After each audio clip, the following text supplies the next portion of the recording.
I think we are live.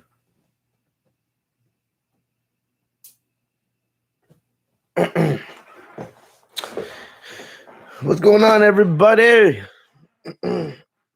Excuse me. Yeah, it is late. I know. Late night Sunday stream.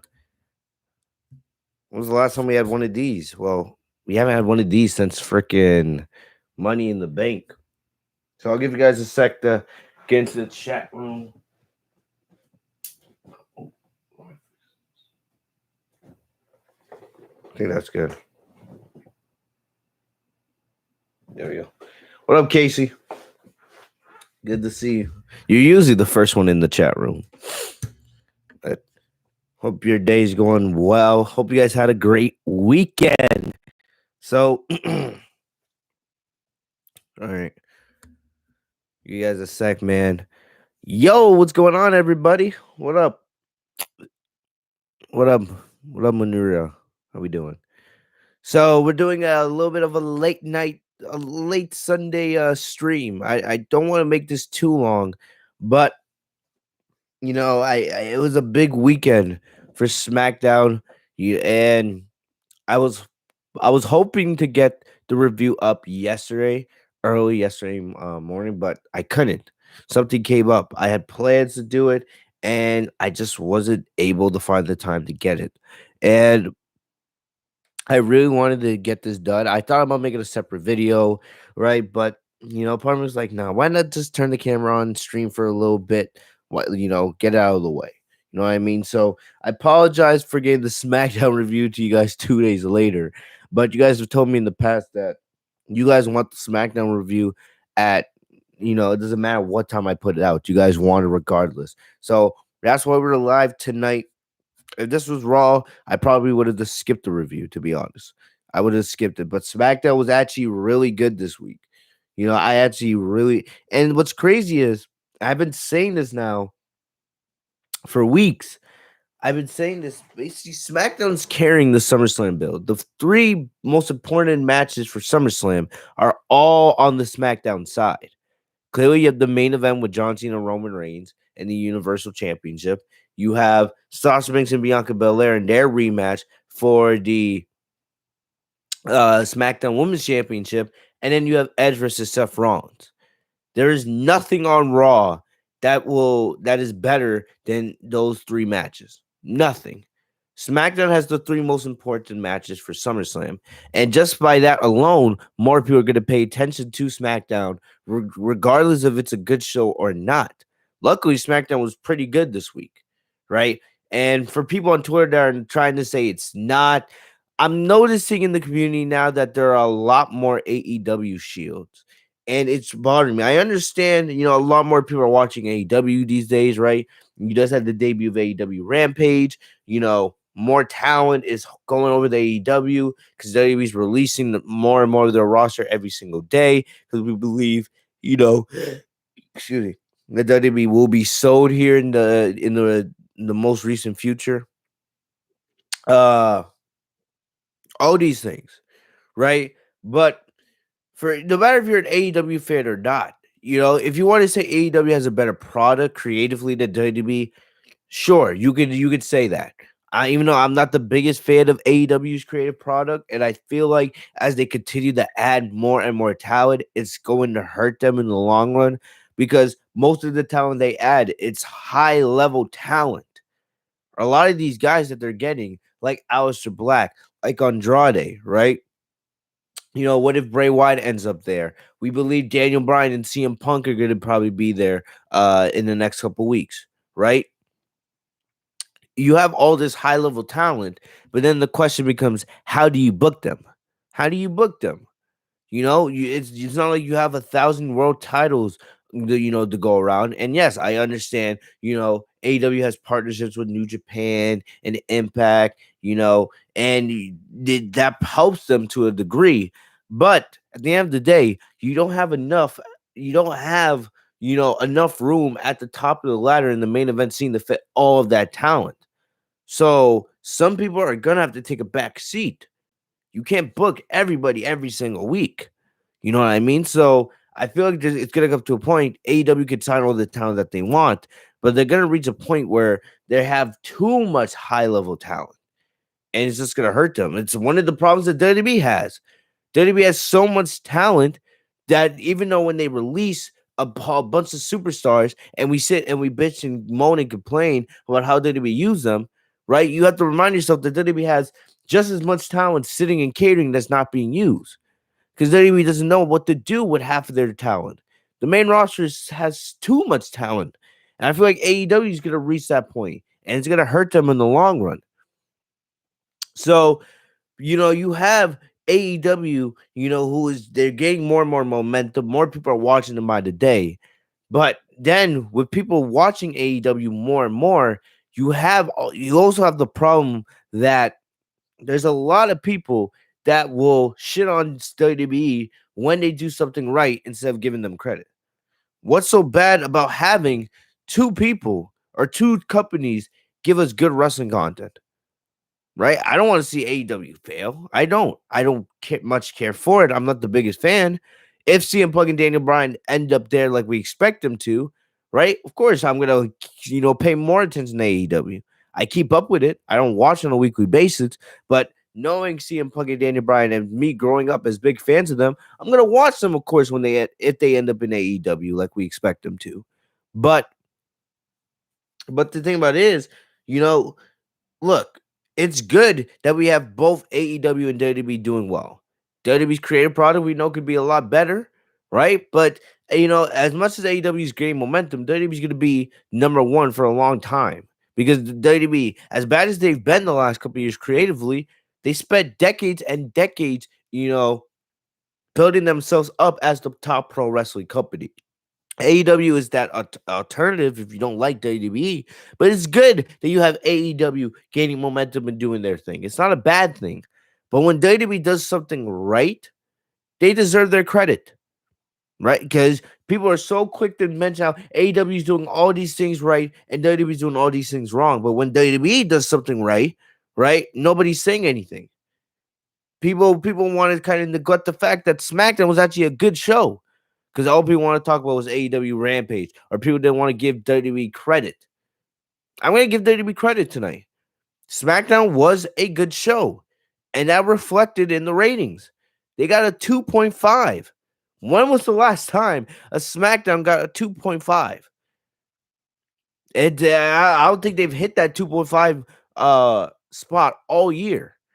And yes, some people are going to say, oh, because John Cena. Remember, Cena's been on the show now for the last month. He's been on SmackDown almost every week for the last 4 or 5 weeks since he came back in Money in the Bank.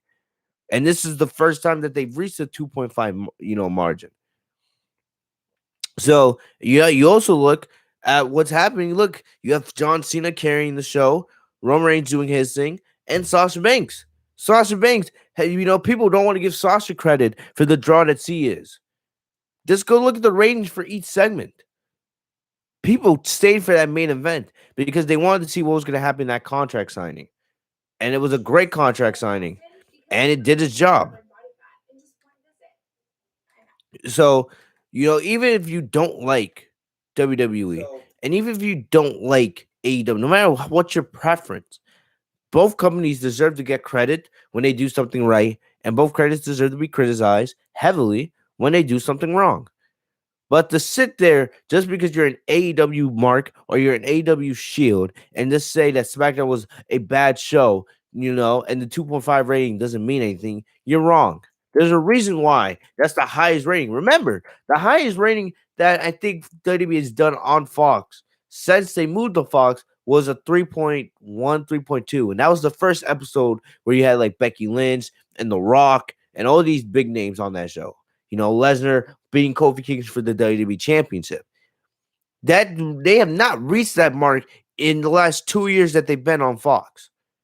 This is as close as they've been in nearly 2 years. A 2.5 is amazing for them. It is honestly what they should be doing on a weekly basis, but the creative is bad.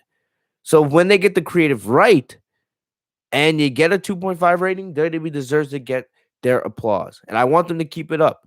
I hope that they can keep it up. I don't trust Vince, especially with that we've heard about what's going on with Triple H and NXT. That's a whole different story on its own, and then that's just sad the way Triple H has been, blamed for the failure of NXT when he's done nothing but put his blood, sweat, and tears and trying to make NXT the best it could possibly be.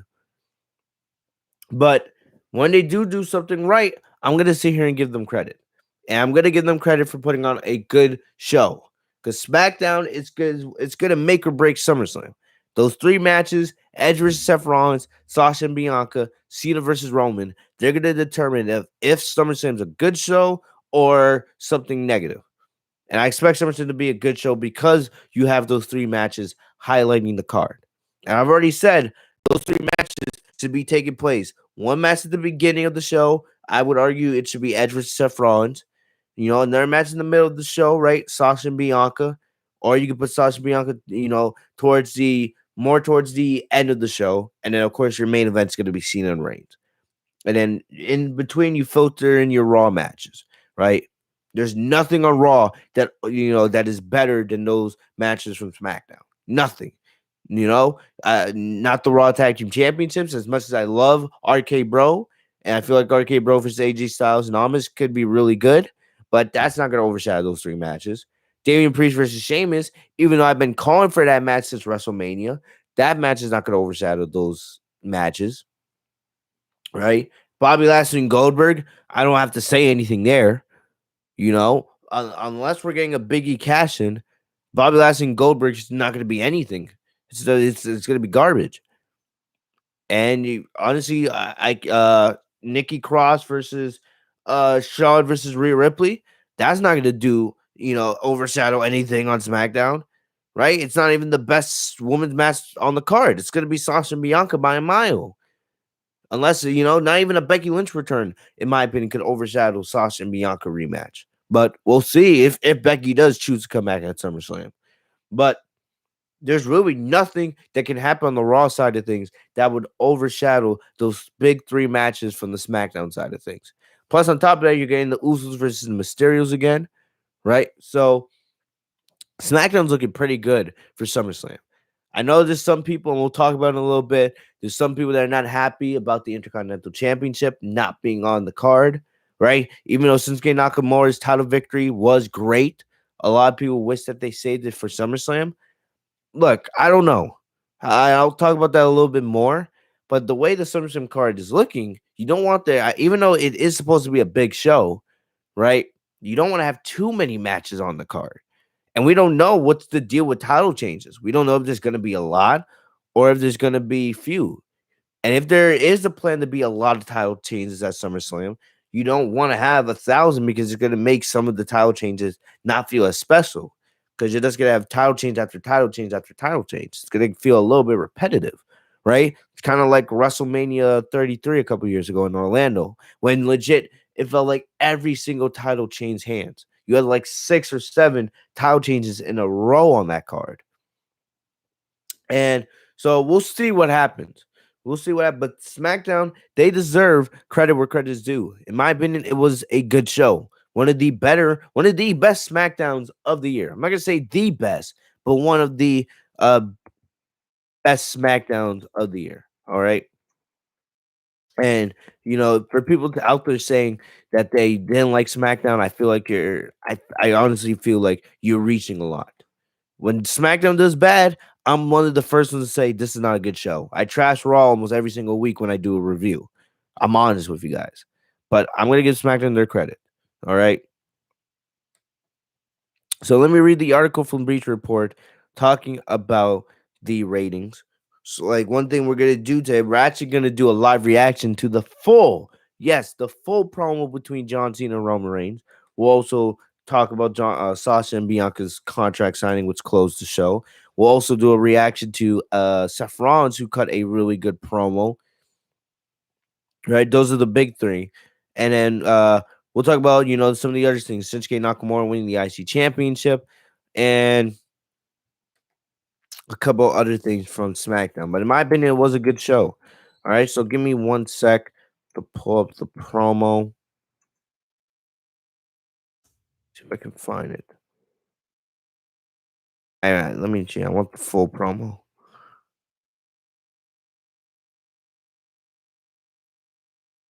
The thing about it is a lot of people who reacted or not. There's a lot of people who posted the promo.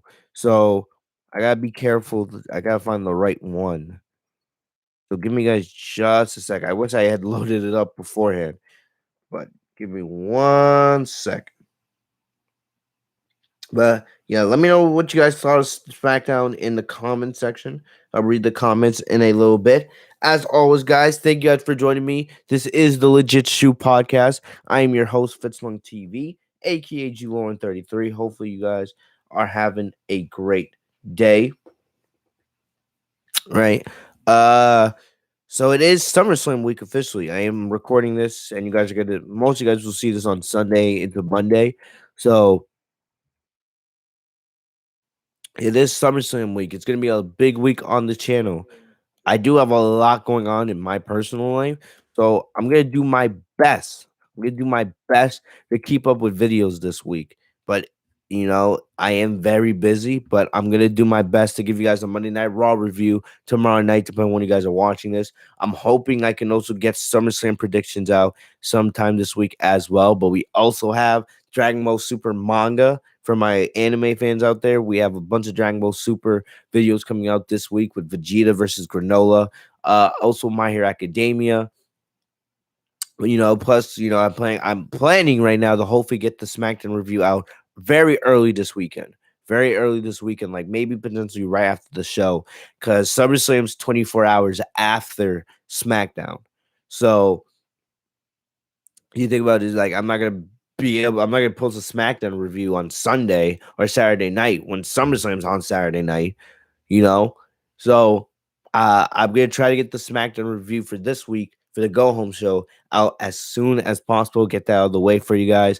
And then SummerSlam night, I don't know yet what I'm gonna do. I'm thinking about maybe doing a live reaction. I'm thinking about it, but I don't know yet if that's gonna be taking place. I don't even know if I'm gonna be able to do a SummerSlam review Saturday night after the show. If I don't, it's gonna be Sunday afternoon. All right, it will be Sunday afternoon, no doubt about it. But I have no idea right now if I'm gonna be doing a SummerSlam review Saturday night because I have a lot going on. It's gonna be a crazy week on the channel, so make sure you guys subscribe and you have notifications enabled. Right, gonna be tons of content, man. So let me see.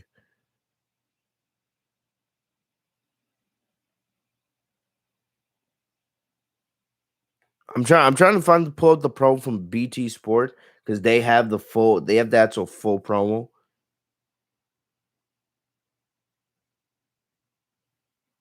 Ah, okay. I see why. I see why. Give me 1 second.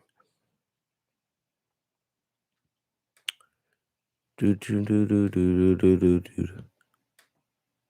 But yeah, let me know what you guys thought of SmackDown. Thank you to everyone who live tweets with me on Twitter. If you guys are not following me on Twitter, I don't know why you guys are.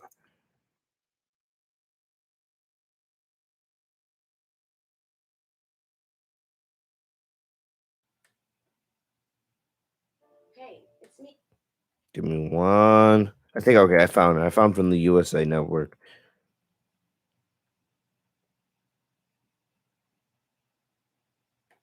But before we get into the Cena and Roman Reigns promo, of course, we got an ad.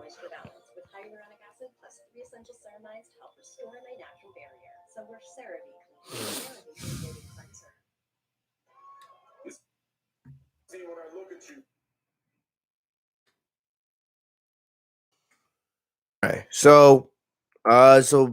let me just read the ratings report for this week for SmackDown. So WWE Smackdown drew its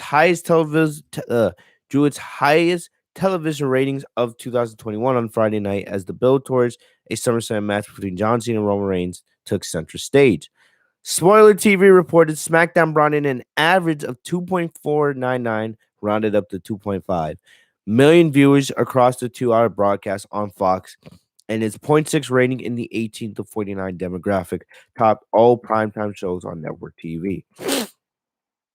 The number of viewers marked the show's highest total since the Christmas night episode last December, which tallied 3.303 million. I remember that because I believe I'm correct. They had the lead in from the Saints. I think it was like the Saints versus Vikings NFL game, if I'm correct. I believe they had that lead in that night, which helped them out a lot. But it was actually a really good show, that Christmas edition of SmackDown. I think they had like Roman Reigns versus Kevin Owens in like a steel cage match. I think they also had like Sasha.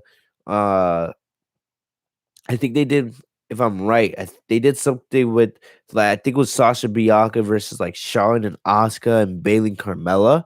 Was actually ended up being a really good match. So I do remember that edition of SmackDown, which is crazy that was actually last year. Uh, Friday's telecast kicked off with a lengthy promo showdown between Cena and Reigns that included some personal barbs to help blur the lines between work and reality. Cena's returned from Hollywood to work a SummerSlam program with Reigns, who emerged as the company's most marketable superstar since the 16-time WWE champion. Champion's departure from a full-time wrestling role has provided a significant boost to SmackDown. Uh, and they pull one of the quotes from Roman's interview with Pat McAfee, where he talked about how he says, "You see me every Friday night. I have to dull this shit down. I come out in sweatpants and some J's. I don't have to throw on the crazy colors, wear wristbands over my body. I don't have to make myself into something I'm not." So really, really, I like that quote from Roman, but you guys can see basically Cena and Roman they're basically the main reason for the boosted ratings. But of course, the return of Sasha Banks has also been a big thing. Sasha and Cena being advertised for the show. And like I said earlier, those are the two of the three big matches for SummerSlam. With all three of the big matches on SummerSlam coming from the SmackDown side of things, people are gonna watch the show. People are going to watch the show. So, like I said, credit to SmackDown for taking advantage of having John Cena and uh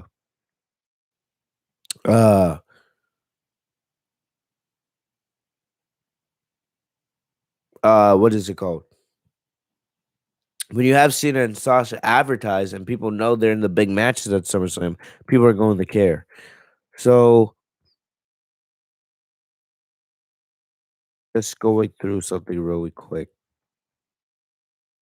So we're gonna play the pro between John Cena and Roman. I have the full thing here, right? So we're gonna do a live reaction to it. I'm not gonna lie, I've watched this promo at least 4 or 5 times since Friday. You guys have known, for those of you guys who have been listening to the podcast, I've been saying I've been saying that this is what we've been waiting for. Ever since John Cena Roman Reigns was announced for SummerSlam, it became official. I said, all right, the next step is the promo battles. This is what we've been wanting. This is what we've been waiting for. The promo battles between Cena and Roman. These two going at it on the mic, right? We talk about their great promo segment from Before No Mercy, where Cena absolutely schooled Roman. He schooled him, and that's in my opinion, that's a top 5 Cena promo of all time. And now with all these years that have passed, and Roman clearly being the number one guy, operating on a whole nother level with this head of the table gimmick, right? It's been 4 years since Cena and Roman had that epic promo showdown. Now, here we are in 2021. They're 4 years older. Cena is still at the top of his game, even though he's part-time these days, right? Nothing's changed, even though we just see him less than ever. But Roman has grown leaps and bounds. So now, 4 years later, how will these two interact in the ring? Especially with them, heading towards a showdown at SummerSlam. And the one thing I'll say before we get into the actual promo, right? Look, I read a report that Vince McMahon let these two go out and do their thing. This was not scripted, right? Paul Heyman worked with Roman Reigns on his side, and Cena did his own thing. The producers, they produced the segment, of course, like timing the entrances and all that. But they let Cena and Roman go out and have as much time as they want and be able to say what they want. And that's what made this promo segment so good. And it pisses me off because why doesn't Vince do this with other WWE superstars? Why? You know, I say this all the time. Let your superstars be themselves. Let them be organic, right? If you just give them bullet points, right, of where they need to take the promo and what's the point, where it's leading with their characters and the storylines that they're involved in, but let them be themselves. When you let WWE superstars be themselves, that's when they're at their best. And that's when the product feels more real. You want to blur the lines between what is real and what is not. And that's one of the things that made this promo so good. Vince took himself out of the equation and said, all right, Roman, all right, Cena, you two, I trust you. I'm going to let you guys go out and do your own thing. And that's what made this thing so great. Why can't you do that with everybody else in the company? Why? I understand it's Cena and Roman, but when you get a result like that, imagine how great it would be for everybody else to have their handcuffs taken off them when they go out to do promos. Like not everybody has to be overly scripted. There are people that have to be scripted. There's some people that don't have the mic talent of a John Cena, right? Not everybody's going to be able to cut, great promos like that. Some people need to have a script in front of them, and that's how they operate at their best. But I feel like if Vince would allow the superstars there to be themselves more, because they understand their characters better than anybody, then you would get more epic moments like we got with this promo segment. This was fantastic, and you could tell. You could tell when Roman comes out, Cena's pacing around the ring. They're waiting for one another to start each other off because they don't know. They did not know what they were going to say to each other. And the way people reacted backstage, those are all organic reactions. The way Roman reacted to the Dean Ambrose line and how Cena reacted to the Nikki Bella line, that was all organic because those two had no idea what was going to happen or what they were going to say. That's what we need more of. That's what we need more of. So I'm going to give credit to Cena. I'm going to give credit to Roman. They both did a great job. I even read that Roman took a very, very slow time getting to Gorilla, right? Because he did not want to have to face Cena before that segment. He wanted everything to be organic. They did not want to know what each other were going to say to each other. All right. So we're going to get to the actual promo now. So this is right after Roman came out, So Roman was like, all right, let's get on with it, right? Roman in character, of course, he's like, let's get on with it. Don't waste my time. Say what you got to say. I got business to handle, right? You're on the champ's time, So Roman in character was trying to get Cena to start, be like, okay, I don't know what you're going to say, so let's get this going. So let's do this. I see a guy who you see, when I look at you, I see a guy who waltzes around here thinking that this is your show. And the thing you notice it right away, Cena, this is like the opening, right? Cena's done this a lot of times. Cena's the babyface here. When he goes up against a heel, usually the cocky heel feels like they're above everything, right? The company revolves around them. The spotlight needs to be on them. So Cena coming out here, coming out with this opening, he's like, I see a guy who believes he's above it all. So this is a great start from Cena. And we're only a couple 10 seconds in. And Roman nodding his head because Roman has no idea what Cena's gonna say, and Roman has to stay in character as well. Everybody knows it belongs to them.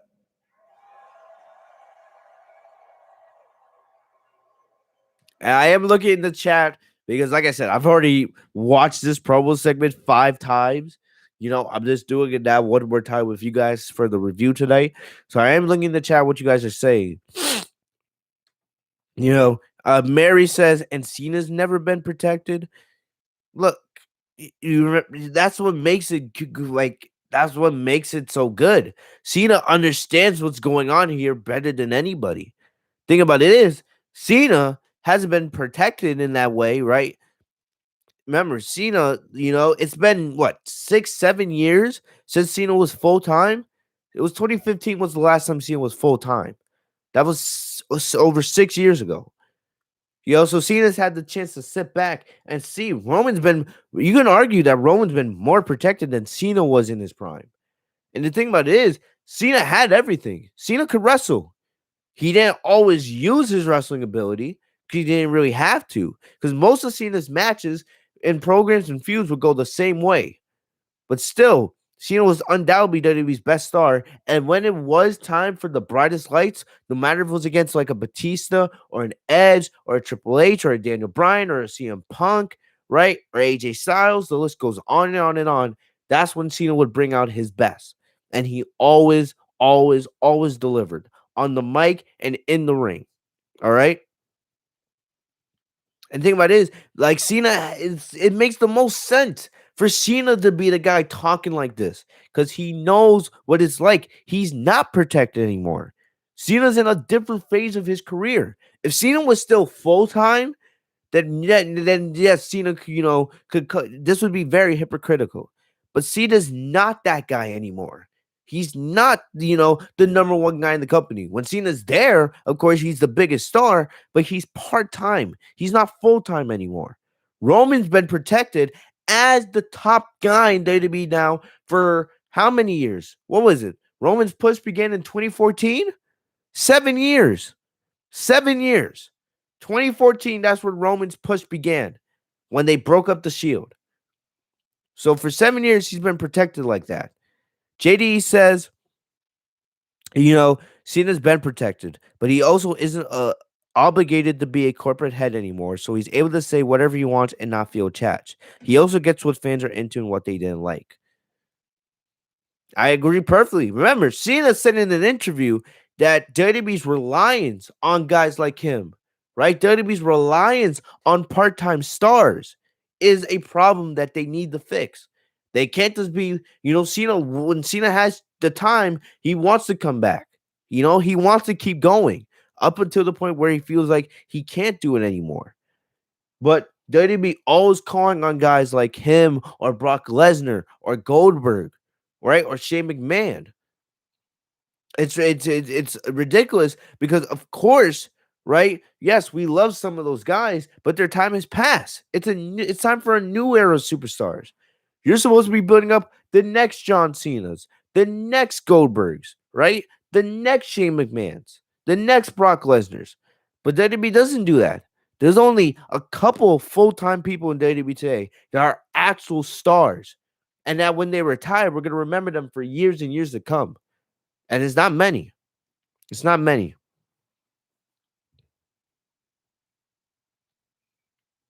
Well, JD, I will say this.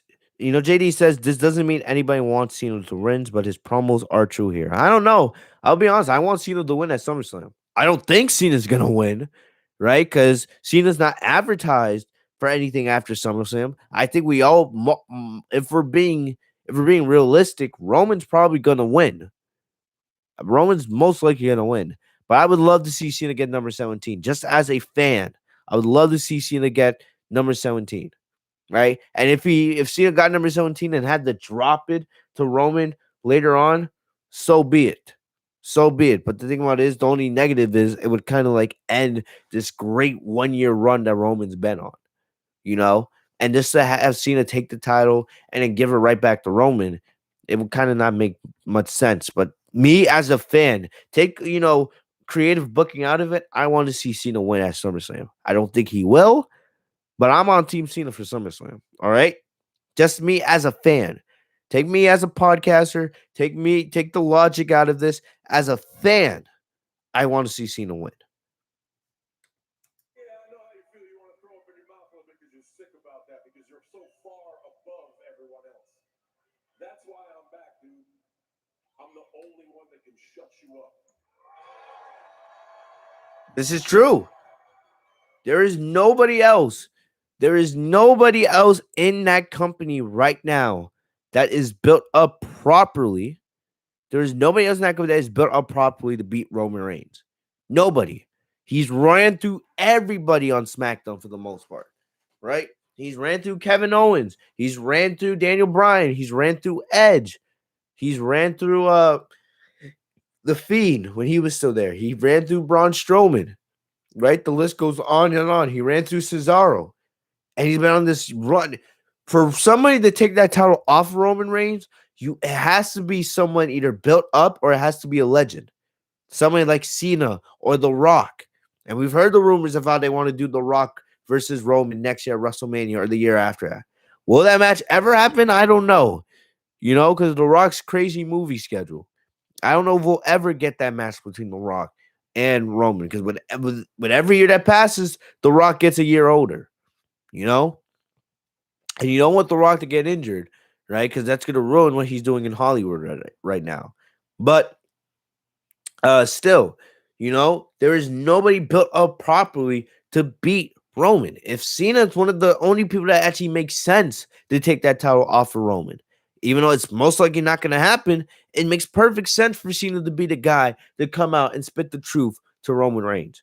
If Roman beats Cena at SummerSlam and Balor's the next in line, I'm sorry. There is nothing that you can do to make me believe that Balor has a chance to beat Roman. Because nobody views Balor on the level of a Cena, of an Edge, right? Of a Daniel Bryan. As good as Finn Balor is, and I love Finn Balor, he's not going to be the guy to beat Roman. It'll be a good match, but it doesn't matter what story they tell. Roman will beat Finn Balor. And there's nobody else on that show that is that is built up properly to take that top from Roman. You can kind of make an argument for Seth Rollins, but Seth is a heel. You would have to do a lot of character work just to turn Seth back into a babyface. So Seth maybe, but Seth's nowhere close to being a babyface right now. He's a full-fledged heel.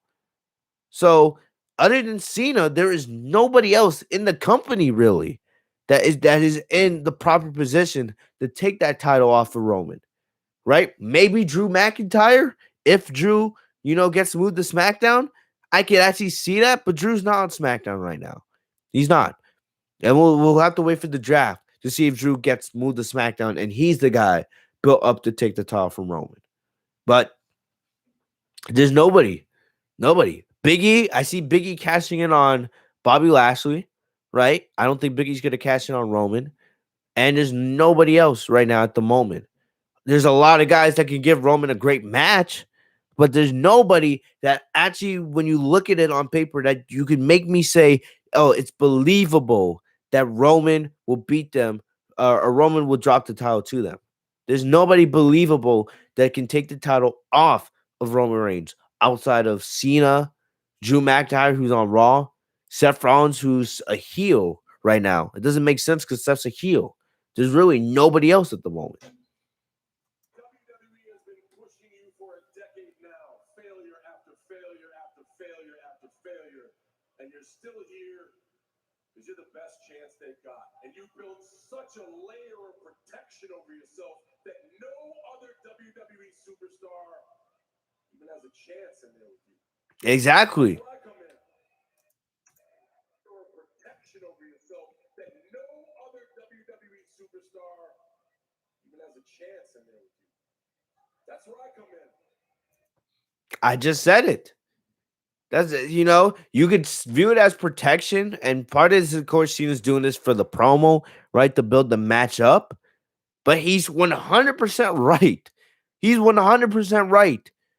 Right? Cena's saying they called me back because I'm the only guy, I'm one of the only people that has an actual chance of stopping you.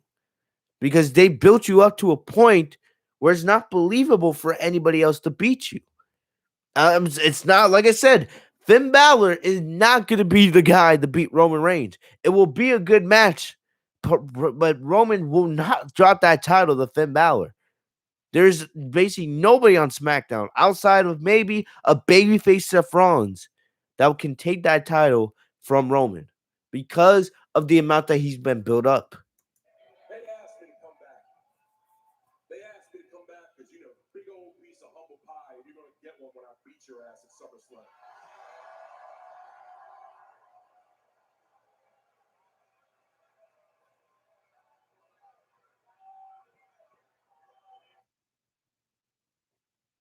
And then we got an ad in here, but like this is a great start. And guys, I'm only a minute and a half into the promo. Like I said, like this is just great stuff. Great stuff. So the promos, the ads are about to end. So let's get back into it.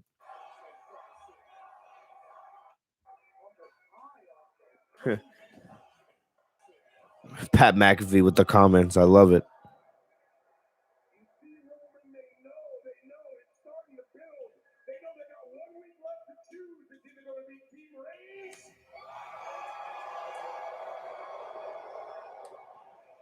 or Team Cena, but it will. What's crazy here is there's no booze for Cena. No booze. It's because I've been saying this. People are recognizing now that there is not much time left in Cena's career. So when you can get Cena, you gotta enjoy it. You gotta enjoy it, right? So hearing those chants for Cena and how there's many people on Cena's side for SummerSlam, it's great. I love it.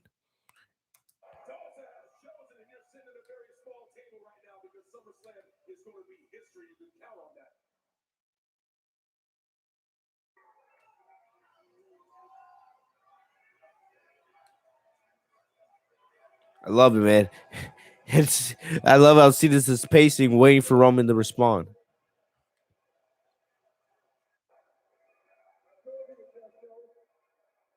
This is great. This is great. Oh man, if Cena is gone after SummerSlam, man, the second he's gone, I'm gonna miss him. Oh, it's gonna be sad.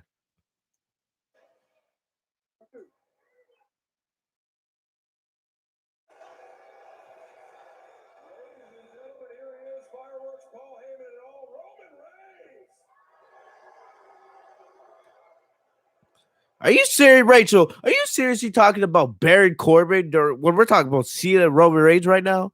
Seriously? Shaking my head. What up, the botch guy? Good to see you in the chat. Good to see you.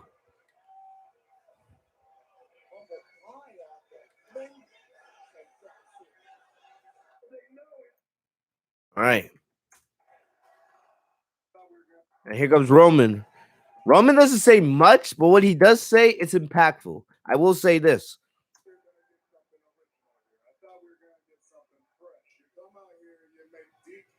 Jokes, penis jokes. You say the same stuff, you're gonna beat my ass. We done heard that before. Come on, John, give me something to cut me. Hit me with some good stuff here, John. I love it. I love it. I love it. Roman's like, come on, man, give me the fire.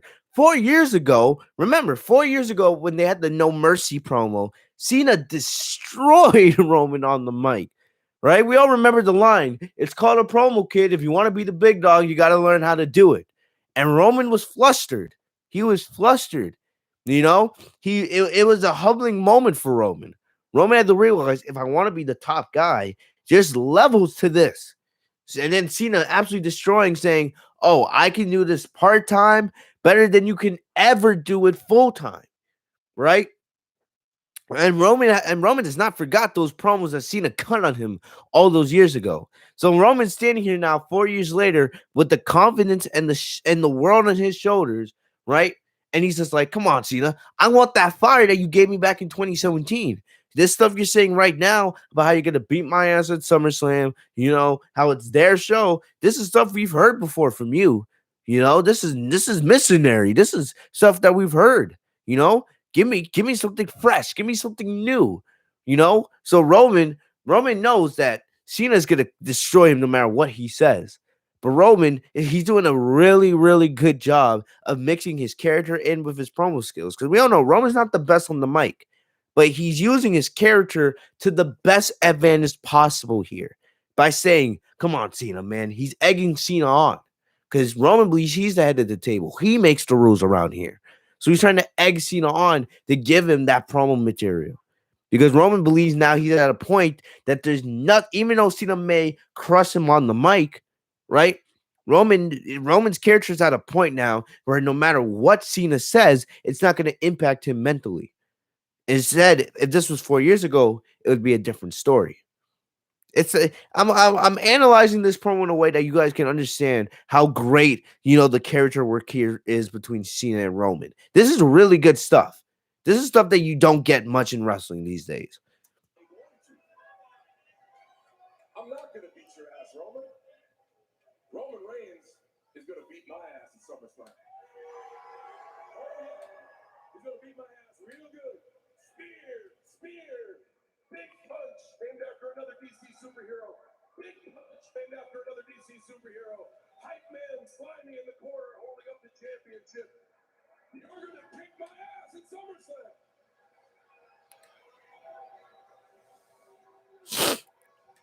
I don't need to prove myself to you, Roman. That's what's so historic. And there it is. Yep. I just need to pin you. And that's what, and see, there it is right there. There it is. Now we're getting to the meat of this, right? We're only 3 minutes in, but I don't care. We may not even look. We might just cover this Edge and Sasha and call it a night, to be honest, right? Because I can tell we're gonna be here a while. But there it is. There's the meat of this promo right there, right? Cena doesn't have anything to prove to Roman because, like Cena said earlier in the same promo, Cena said earlier to Roman, right? You have a level of protection on yourself where there's very few that can stand up to you in this company. Very few. Like I said, I'll keep saying it. Finn Balor, no matter how good a match between him and Roman could be, Balor's not going to beat Roman Reigns. If Balor couldn't beat Karrion Kross, why would Balor be able to beat Roman? There's nothing you can do to make me believe that Balor has a chance against Roman Reigns. Nothing. It's just a good match and a title defense for Roman. That's what it is. Cena doesn't have to fall in line to anything Roman does. Because Cena is above Roman at the end of the day. Cena doesn't need a title. Cena's an all-time great. Cena's arguably the greatest WWE star of all time. He's on the Mount Rushmore. Right there with The Undertaker, the Shawn Michaels, the Hulk Hogan's, the Stone Colds, The Rock. Cena's there. One of the all-time greats. Right? He'll have his own statue probably outside WWE headquarters when he retires. But Cena has nothing to prove to Roman. He doesn't have to. Because Cena knows he's above Roman in every way. As great as Roman is, Cena will always be above Roman. Roman could beat Cena 100 times. And people would still view Cena as greater than Roman. Because Cena's legacy is already set. He's already set. Cena can lose. Cena could never win another match. He could come back 20 times and lose every single match. It wouldn't hurt his legacy. It truly wouldn't. Because that's how transcendent, that's how big Cena has become. Right? He's an icon when it comes to WWE. He's an icon in wrestling. Love him or hate him. You got to give Cena his props. All Cena has to do is pin Roman at SummerSlam. I think it's going to be a great match, right? But it could be a one-star match. All Cena has to do is pin Roman. That's it. That's what Cena's saying here. I don't have to put on an all-time instant classic. Cena and Roman are probably going to give us a spectacular main event. I think it has a chance to be the best main event of the year. But Cena knows he doesn't have to necessarily do that. His goal at SummerSlam is to win. Roman's the one with the pressure. Roman's the guy that has to keep on delivering because for years, Roman, was viewed as not a great wrestler. It's in the last year that Roman has took it to another level. And Roman has to continue that if he wants to enter into the all-time great conversation. Cena's already in there. He's already leagues above Roman. So Cena, all he's trying to do is he's just coming in the SummerSlam trying to beat Roman 1, 2, 3. That's the message Cena's delivering here. Roman's the guy with all the pressure on him. Cena's just trying to win the match and get his 17th world title. 1, 2, 3. You see, if I can hold on to that just one more time, that'd make it the 17th championship for me. And in the halls of immortal achievement, that would make me the most decorated. I love a Roman that stands there like this listening. All I to do that is 1, 2, 3. Notice how Cena repeats that over and over and over again, right? 1, 2, 3. He says it about 5 or 6 times in the promo. You know, he knows that he doesn't have to put on an all-time classic. All he has to do is get the pin. That's it. As fun as that would be for me, it's really all about you. I'm here to help you, Roman. I'm here to help you. And that's facts. This is about Roman's legacy here. Everything that's going into the sermon, this is about Roman's legacy. Cena's legacy is set in stone. If he wins, he's just adding more to it by getting that 17 world title and having the most in history. But Cena doesn't have to win. He doesn't. If Roman beats Cena at SummerSlam, it's just a huge thing to add to his legacy on this epic run of people that he's defeated. Beating Edge and Daniel Bryan in the main event of WrestleMania, then beating Edge at Money in the Bank, right? This would be the biggest victory of arguably the biggest victory of Roman's career. Beating Cena in the main event of SummerSlam and then marking 1 year's Universal Champion. That would be huge for Roman's legacy. Huge. That's how good he is. He's here to help me. He's here to Paul Heyman's like, say thank you. help the tribal chief man at the table. I'm not like you. I'm not gonna bury my opponent and then go out there and say I'm gonna beat a bum. No, John, I respect you. I do things differently around here. I'm sophisticated. We do a compelling storytelling. I love this. I love that line. Cena. We're doing, I'm sophisticated. We're doing compelling storytelling here. I love that line from Roman. Loved it. Storytelling here, John. Things differently around here. I'm sophisticated. We do a compelling storytelling here, John. You're John Cena. I'll say this. Paul Heyman did a great job helping Roman frame this promo that it worked the Roman strengths. Roman didn't talk for too long. He didn't. He mainly just sat there and smiled at everything Cena said to him. You know, when Roman did talk, he made sure it was short, sweet, and to the point, and that was impactful. Arguably the greatest of all time. Underappreciated. Not enough respect on this man's name. You've done things that nobody else has ever done before. Thinking that this is On the cusp of 17-time world heavyweight champion. Nobody else can say that. It's incredible, man. You're the best. Mount Rushmore WWE, you might take every slot.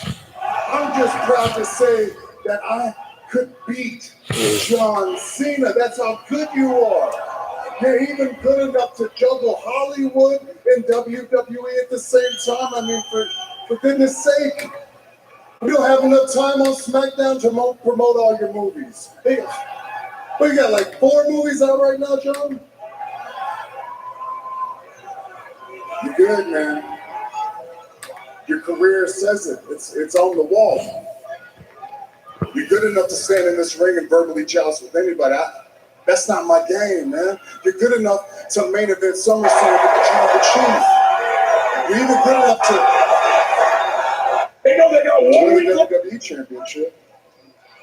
And see, this is good. This is good. This is good. You're even good enough to win the WWE Championship.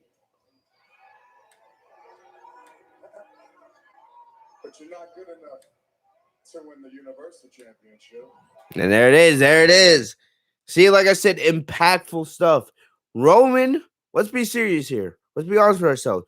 Roman has brought the Universal Championship to a point where it is bigger than the WWE Championship. Let's be honest here. I love Bobby Lashley, right? Bobby Lashley's been, for the most part, a great WWE champion. But Roman and what he's done over the last year, he has elevated the Universal Championship where that's viewed as the #1 championship in the company, right? You remember that promo Roman cut when Edge won the Royal Rumble and he was angry that Edge had not chosen him right away? Not because Roman wanted to face Edge at WrestleMania, but it was because of respect. He felt like Edge was disrespecting him by making him wait. right? That's what it goes perfect with Roman's character. Roman believes that he's the number one champion in the company. And he's proven that. He's been the Universal Champion for a year now. He beat Drew McIntyre at Survivor Series, who is no longer the WWE champion, right? He's been the more impactful champion. He's on the number one show because I feel like most would say SmackDown's a better show than Raw these days. So Roman's saying, hey, as great as you are, Cena, right? And you've made history. Look, you've never won the Universal Championship, but it's facts. Cena's a 16-time world champion, but he's never won the Universal Championship. He's won the WWE Championship, but never won the Universal one, and he probably won't at SummerSlam. Roman's doing a great job of being very impactful. He's saying, here, this is the WWE Championship that you won, right? So, 16 times over the last, 20 years? Yeah, that's all great. And Roman's like, I've held that championship too. But this is the number one championship now in the company. It's not the WWE title on Raw. The Universal Championship is the number one title in the company because I am the one that holds it. Remember, when CM Punk was the WWE champion and he held that title for 434 days, there was also a World Heavyweight Championship. But everyone viewed CM Punk as the number one champion in the company because of how long he held that or for how long he held that title, and because of how damn good he was, how big of a star he was. Roman's saying the same thing. He's saying the same exact thing. The Universal Championship is the number one title in the company, in the wrestling industry, because Roman Reigns is currently the number one guy in the wrestling industry. And Cena is trying to take that away from him at SummerSlam. This is great stuff here from Roman. And you see, John, 20 plus years of missionary might have been good enough for you. Oh, here we go. But it wasn't good enough for Nikki Bella.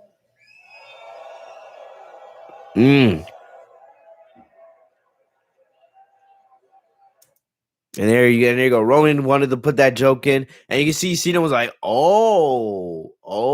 Because remember, Cena had no idea what Roman was gonna say. Nobody knew that we're gonna bring that up. I definitely think Paul Heyman was probably the guy say, oh, slide in this little joke, this missionary show. It makes perfect sense, right? Roman's been talking about how Cena's missionary. Cena's been doing the same thing now for 2 decades. So, and Cena and Nikki Bella, they dated for what, 3-4 years? They were engaged. So Cena and Nikki Bella, they had that type of relationship. And Nikki Bella and Cena didn't work out. They went through their separate paths. Cena, I believe he's happily married to somebody else. Nikki, she's engaged and she just had a child, last year. So, it's worked out. Even though they didn't end up together, they both went on to find their own happiness. But in Roman's joke, it makes perfect sense. Nikki didn't want the same old thing with Cena for, eternity. So Roman's joke here was great. It made perfect sense. And Cena's reaction, she could have easily got pissed. She could have been like, really? That's what you're going to bring up? Me and Nikki broke up, 2-3 years ago? And you're bringing that up now? I would love to see Nikki Bella's reaction to that. I would assume we've heard the reports the Bellatons want to return and go after the women's tag team championships. I don't know if that's gonna happen now, especially that Daniel Bryan's no longer with WWE, right? But who knows? It could still happen. But I would assume that Nikki and Brie still watch every week, So I would love to see what Nikki's reaction was to that. All right. If she laughed, did she cringe a little bit? Right. I wish we could have got Nikki Bella's reaction to that. But let's get back into it. Great line by Roman. Some people might see that joke as a little cringy, a little corny. I have no problem with it. That was a great one.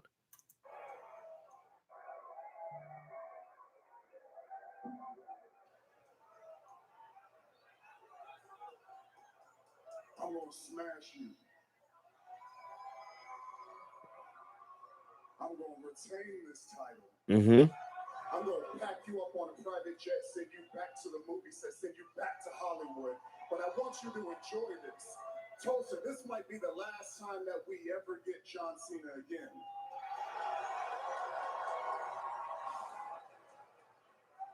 So take us home, kid.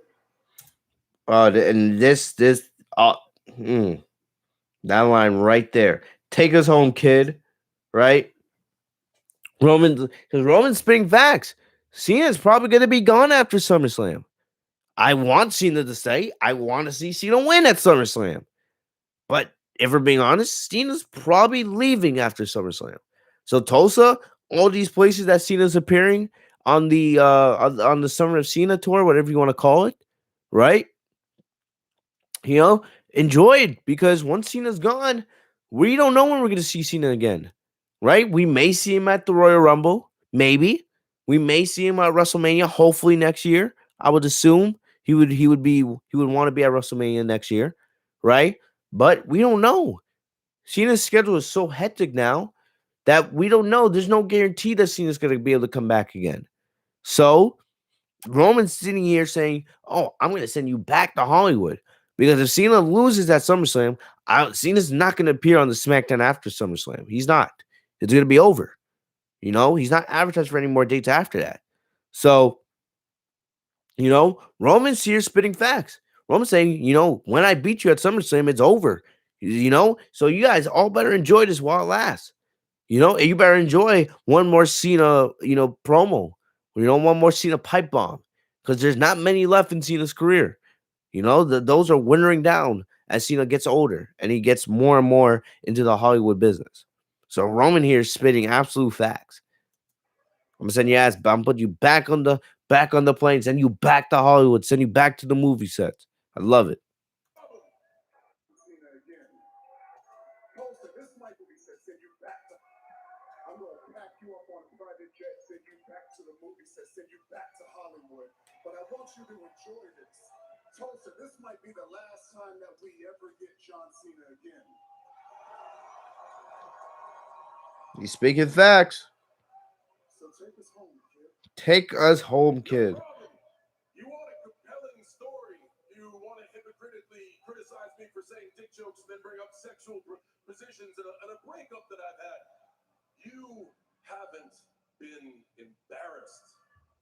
You've been protected. This pretty face, these giant bars of soap you got for teeth. You've been protected, Roman. You've been protected by the Shield. Hell, you almost ruined Seth Rollins. You ran Dean Ambrose. And there it is. There it is. The big line from this promo.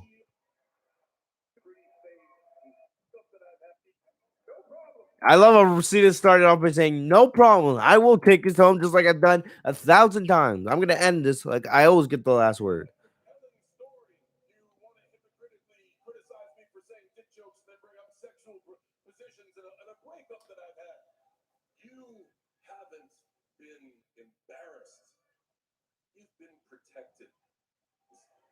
And that's kind of true, man. Look back at Roman's career. He's been protected for the last 7 years. He's been heavily protected. How many embarrassing moments has Roman truly had in his career? Truly, it's hard to think of them. He's had moment after moment, right? Big victory, 5 WrestleMania main events. He was protected in the Shield, right? Pretty face, those giant bars of soap you got for teeth. You've been protected, Roman. You've been protected by the Shield. Hell, you almost ruined Seth Rollins. Almost ruined Seth Rollins. Could you make an argument? Remember, when Seth Rollins originally held the WWE Championship back in 2015, we all know who was the guy that was supposed to be built up to take that title from Roman, right? I mean, from Seth. It was supposed to be Roman Reigns. They were setting it up for Roman. Remember when Seth ran through everybody in 2015? Sting, John Cena. He survived Brock Lesnar, Dean Ambrose, right? Kane, Randy Orton. The list goes on and on. Seth beat a bunch of people back in 2015. They were, and remember, Roman stayed out the title scene for the most part. Roman was feuding with Bray Wyatt, feuding with Randy Orton, right? They were all building up Roman to be the guy to take the title off of Seth. Mind you, Seth's injury actually did a lot for his career because people realized how big a star Seth Rollins actually was. And then Seth came back, and we all know the story of Seth's career. But you could make an argument that Seth's had a successful WWE career to this point, right? Because there's been stories that they're playing for Roman to be the guy to turn on the Shield, right? But they were gonna have Seth be the big baby face. But instead, they decided to switch it up because Vince fell in love with Roman's look and wanted Roman to be Bill's the next big guy in the company, right? So, look, you could kind of make an argument that Seth's had a successful WWE career. I don't think anybody's going to complain about that. Seth will be in the Hall of Fame one day, but you could kind of make an argument that Seth could have been even a bigger star if it wasn't for the way Roman Reigns has been booked. All right. And then, the big line from this promo, of course. You ran Dean Ambrose out of WWE. That's the biggest line. And I heard, and then Roman's reaction, Roman's like, damn, because we know that those three members of the Shield are close. I don't know how much they, talk now, especially with Jon Moxley and AEW, and AEW, and WWE always butting heads, over nonsense. But hey, man, look, Dean Ambrose, out of all the three members of the Shield, Dean Ambrose was a star, but Dean Ambrose had so much potential to be even way much more. Seth and Roman were always booked in higher positions than Dean. Dean was always floating around the mid card while Seth and Roman were in the main event scene when it came to the WWE and Universal Championships, right? Dean had that one WWE Championship victory where Dean honestly should have had multiple world title reigns, in my opinion. And whenever Dean wasn't in the WWE Championship scene, they would just throw him, around the IC title, right? Dean could have been a much more bigger star than he was. And honestly, Dean should have never left. But he realized that WWE was never really going to book him to be that top star. And he just wanted to do more. He wanted to do more and be more creative with his character. But, he couldn't do that. He couldn't do that because the handcuffs were on him and Seth and Roman were always pushed above him because Roman was protected. So what Cena's saying here kind of makes sense. Is 100% true? Yeah, you could debate that. But Cena's saying that, Roman's part of the reason why Dean left WWE. It's kind of true if you really look at it. If you truly look at it, right? And Dean, he succeeded in AEW as Jon Moxley. But if you look at Jon Moxley, truly, look at Jon Moxley in AEW and compare him to his WWE character. There's not a big difference. The Jon Moxley character could have worked in WWE. It's not a huge difference. It's basically Dean Ambrose, but leveled up a couple levels, right? If Roman wasn't so protected and Dean was allowed to be more creative with his character, right? If he had the handcuffs taken off him, the Jon Moxley character could have been Dean Ambrose on another level, and Dean could have been a bigger star. So it's not like what Cena's saying here isn't true. Seth and Roman were always pushed ahead of him, especially Roman. So what Cena is saying here actually makes a lot of sense. Almost ruined Seth Rollins. Protected Roman. You've been protected by the Shield. Hell, you almost ruined Seth Rollins. You ran Dean Ambrose out of WWE. And the way the crowd reacted to that, oof. You've had 10 whole years, 5 WrestleMania main events, Paul Heyman in your corner, 2 lackeys to do your dirty work, the protection of the system, and it still isn't working. You need to be embarrassed. Yep. Look, Roman's had 5 WrestleMania main events. How many of those main events are actually memorable? Let's be honest with ourselves here. You had the one from this year with Edge and Daniel Bryan, which was great. And I would say probably WrestleMania 31. The one against Brock Lesnar, the first one against Brock Lesnar, right? Where Seth had the epic cash-in. Arguably one of the greatest, not the greatest Money in the Bank cash-in in WWE history, right? Other than that, the other 3 WrestleMania main events that Roman was in were all ass. 32 against Triple H was ass. 33 against Undertaker was ass. 34 against Brock Lesnar was ass. So like I said, Cena's making sense here with his promo. Roman's had protection. He also had Paul Heyman. Even though when Roman came back and he turned heel, he wanted to work with Paul Heyman. But hey, having Paul Heyman in your corner is a huge bonus. Heyman's great at everything he does. Cena's making a lot of sense with this promo. You people want a compelling story at SummerSlam, right? You people want me at the edge of your seat, wanting to know what's going to happen. You are right about so much. SummerSlam will be compelling. I will go to a Hollywood movie set, and you will smash me. But he knows better than anybody how much punishment I can take and never quit. I've been against the odds my whole freaking life. I built Suplex City, and all I need to do is just hang in there. 1, 2, 3. Cena's right. He built Suplex City. Remember, it was Cena who agreed to have Brock Lesnar smash him at SummerSlam all those years ago. Cena could have easily said, "No, let's do it. Let's take this into a big match." Right? Cena chose to have Lesnar destroy him at SummerSlam, taking what was it, 20 suplexes, whatever it was, all those Germans. Cena, that match does not happen without Cena approving of it. You know, so Cena is part of the reason why Suplex City became a thing. So this makes sense. See, Roman can dish out a whole bunch of punishment. Spear, Superman punch, all of that. Roman can do all his normal stuff. Cena just has to hang in there, keep kicking out, keep kicking out, keep kicking out. It'll be very interesting. If Cena does lose to Roman at SummerSlam, I find it very interesting how will that match end? I can't see Cena tapping out. Cena's never tapped out, right? I can't even see Cena passing out to the guillotine. It doesn't make sense for Cena's character. When Roman beats Cena with a spear, right? How many? It would take a lot of spears. So maybe like 3 or 4 spears for Roman to beat Cena. I don't know. So, like I said, if Roman is going to beat Cena like we expect him to, I feel like the finish will be very, very interesting. And you are the biggest failure in WWE history. You have to shine.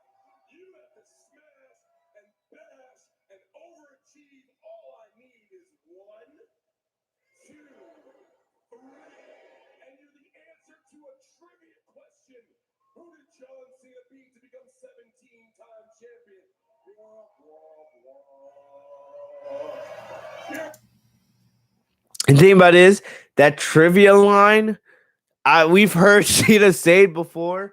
Cena said to Seth Rollins back at SummerSlam in 2015, right? When Cena was trying to become 16-time champion. He said it to AJ Styles. Think about it, Cena actually made it come true when he beat Styles and became 16-time champion. Now he's saying it to Roman. So I've seen Cena use the trivia line before, right? But still, it still is hilarious because it makes perfect sense. All right.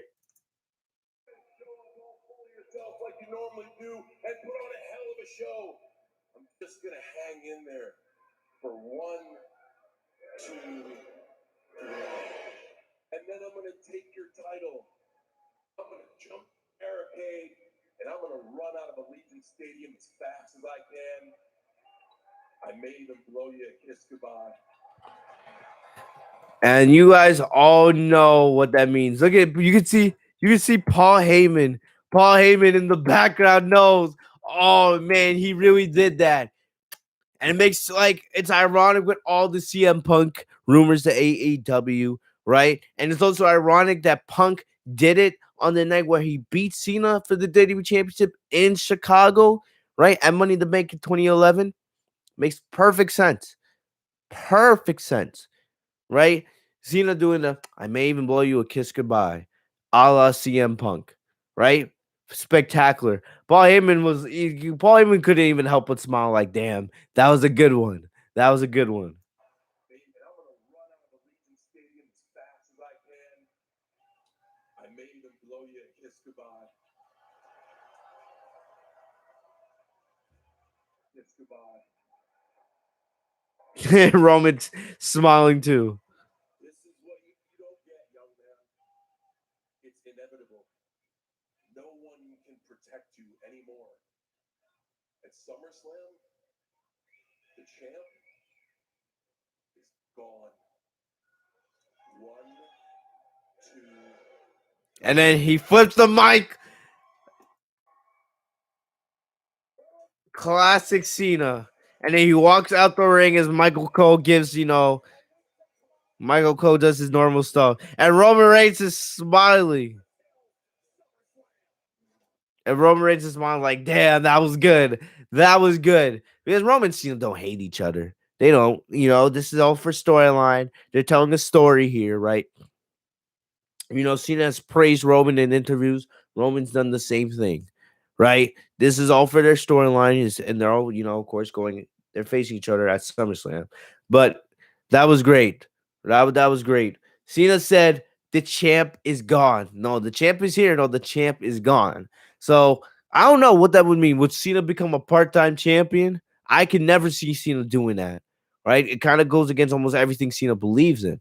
But still, it was a great line. It was a fantastic line. The champ is gone. 1, 2, 3. Cena with the classic mic drop, right? How many times has Cena done the mic drop as he exits the ring? Cena does that every time. He does his mic drop. He leaves the ring, right? And then his music plays in the background. So this was fantastic. What else do you guys want me to say about it? This was fantastic. It was fantastic. And I know we spent like a good part of the last hour analyzing this promo, but we had to, man. We had to. And this was great. This was great. And it makes you believe that Cena's gonna win. I don't think Cena's gonna win, right? And I hate saying that because I love Cena and I want to see him win at SummerSlam, but I don't think so. Like we don't know. But the thing is, we don't know what's gonna happen at SummerSlam yet. We have no idea. What's gonna be interesting is we got the epic face to face we wanted, and honestly, I want one more. I want one more. What's crazy is we have not seen Cena in the ring on the road to SummerSlam on TV. We've known that he's been doing all the dark matches on both Raw and SmackDown. He's been doing all the house shows. So he has been wrestling. And he's been going up against Roman in these 6-man tags. But uh we haven't seen Cena wrestle on TV on SmackDown. So it will be interesting. See what happens. Right? I'm glad that Vince took the handcuffs of these two and let them do their own thing. I wish he would let that happen for all the WWE superstars because you see how great and you get to see what the end result is when they do it. This is the result that you get when you let superstars go out there and be themselves. This was fantastic, And look, I kind of want to see Cena in the ring next week, but I like I said, I wish WWE would do something like they did, like Cena and Edge versus Seth versus Roman. I feel like that would be an epic tag team match. I don't think they're gonna do it, but if WWE's looking for ideas, hey, there's one right there for SummerSlam. I mean, for the day of before SummerSlam. I don't know what's gonna happen next week between these two. I don't, but it's gonna be something epic, right? I think next week something's gonna happen between Cena and Roman. We have not seen these two get physical with one another. They have not. Roman hasn't put his hands on Cena. Cena has not put his hands on Roman. Will we see these two get violent with one another the day before SummerSlam? It will be interesting. Remember, because the go home show for SmackDown takes place 24 hours before the match. SummerSlam will be SmackDown ends about 10 o'clock Friday night. About 24 hours, almost exactly 24 hours after that, Cena and Roman will be in the ring at Allegiant Stadium in Las Vegas. So definitely, it's gonna be crazy, right? We'll Cena and Roman have another promo segment. Maybe we'll Cena and Roman be in the ring together in a tag team match or something. We'll see. But definitely, this is exactly what this build needed. This promo segment was everything it needed to be and more. And it was great. And hopefully maybe Vince sees this because I heard the backstage reaction to it was beautiful. Everybody was shocked what Cena and Roman were saying to each other, but everyone loved it at the same time, right? So it's gonna be interesting to see if they try to do it again next week. But still, man, I love it. I loved it. So next up, I'm gonna play Seth Rollins' promo, right? Like I said, I'm gonna be honest with you guys. As I'm thinking, we just spent close to an hour on Cena and Roman's promo, which I had no problem doing, of course. But a part of me is kind of feeling like just focusing on the big three matches for SummerSlam tonight, right? We just talked about Cena and Roman. We're gonna talk about Sasha Bianca here in a little bit, but before that, we're gonna focus on uh what's it called on Seth Rollins. So there was no Edge on SmackDown tonight, right? We know that last week Edge and Seth had a really good segment where they made their match official for SummerSlam. Edge was not on the show tonight. Seth cut a beautiful promo on Edge, and I expect Edge to be back next week to retort. So I did want to play Seth's promo really quick while we are here, of course.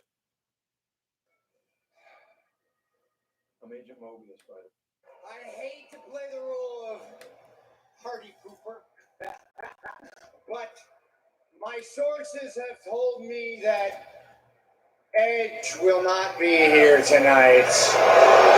Hey, look, I am as disappointed as you are because I would love nothing more than to put my fist in his face for all the misinformation and the lies that he spread about me last week.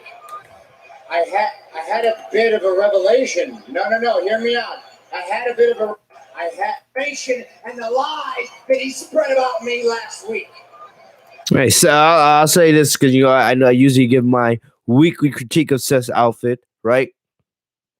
Not bad, not bad. You know, I still, man, I want to know where the hell Seth's spending all these money on these outfits. Because come on, these outfits, man, this is not something you're getting at freaking H&M for like 40, $70. No, these outfits. I know Seth has the money, but these suits have to be costing at least 200, 300 a week, right? If they're custom built too, that's a lot more. We're talking about half a grand, maybe. So the last couple weeks, his suit game has improved, right? But damn, who's his stylist? Who's making these outfits for him? Is Becky Lynch gonna have the same thing when she comes back? Is she gonna have these outlandish outfits? Like damn, but I'll give Seth a pass for his outfit this week. Not bad. I had a bit of a revelation. No, hear me out. I had a bit of a revelation.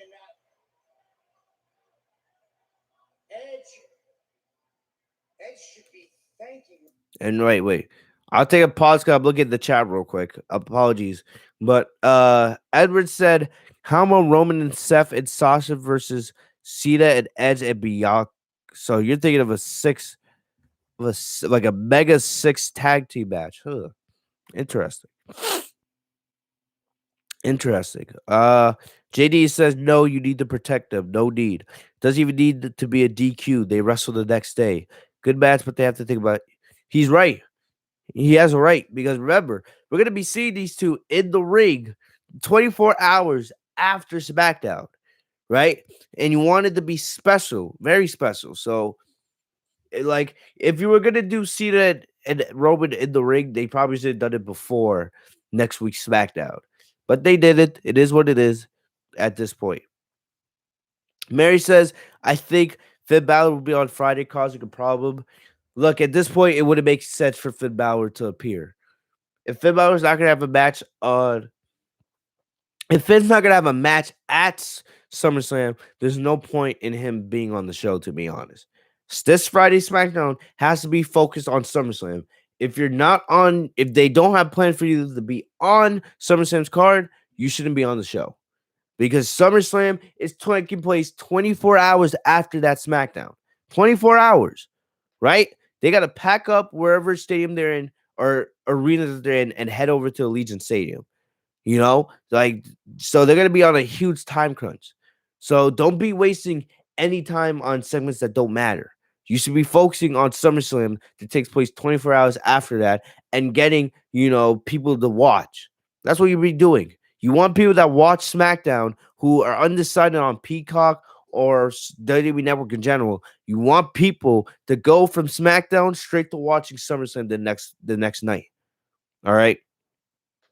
So, like, I see what you guys mean, but hey.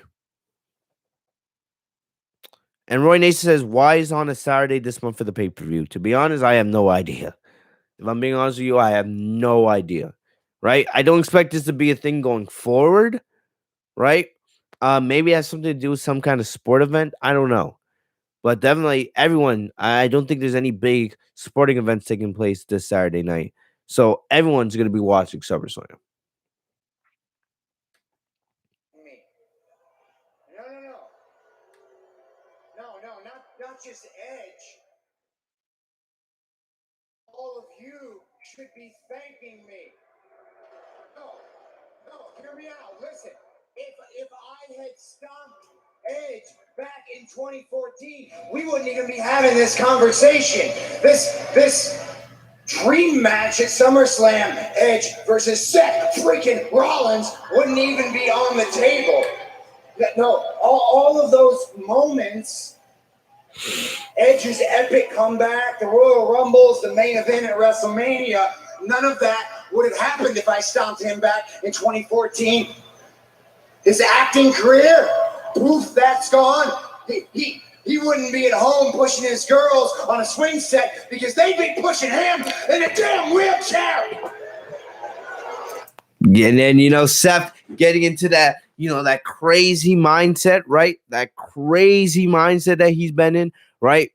Where he enters into like another run and he becomes, super violent. You got to get this. This is great. This is great. Seth's basically saying Edge should be thanking him. All of you have been thanking him because how dangerous the curb stomp is. And there's truth to it. Because if you guys, we've seen in the past, Seth's move has actually been banned. There's been multiple times where Seth has been told to not use the curb stomp, right? And he's brought it back now, and he's been using it now for the last couple of years. But there's been multiple times throughout Seth's run in WWE where he's been told not to use the curb stomp because it's actually a dangerous move, And if Seth had curb stomped him from a storyline perspective in 2014, and then at the time Edge was not medically cleared, right? Who knows what kind of damage that would have done to Edge's neck? And if Edge may have never been able to been cleared to come back. So it makes perfect sense for the storyline. It makes perfect sense for the fans from an investment standpoint.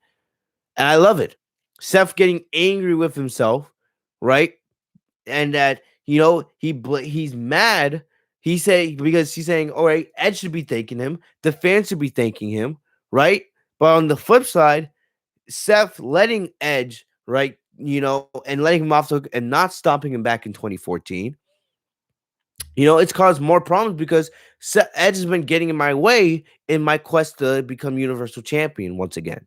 That's the reason why Seth believes he has to take Edge out now because he needs to get rid of Edge for good so that he can solely focus on being the Universal Champion.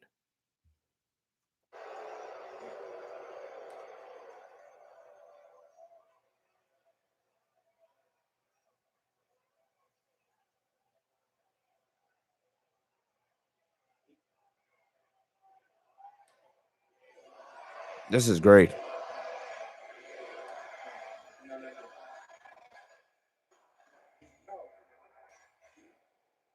He's pushed me too far. He's making me say things I don't want to say. He's making me think things I don't want to think. He's making me be a person I don't want to be, but he's put himself between me and the Universal Championship. Exactly. Times, and that is compromising my future, and that is compromising the future of my family.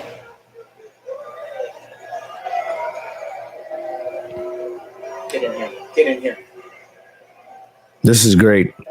My family, compromising my future championship too many times. It's making me think things I don't want to think. He's making me be a person I don't want to be, but he's put himself between me and the Universal Championship too many times, and that is compromising my future, and that is compromising the future of my family. This is great. Get in here. Get in here. Edge, it's not 2014 anymore. Times have changed, I've changed, and at SummerSlam, I will not hesitate. I will not hold back. Look, everything Seth here makes sense, right? Edge is getting in his way. And it makes sense with everything that's happened with the past story, right? And Seth's saying, like, look, I can't sit back anymore. You are in my way. And you are in my way from my goals and what I want to do.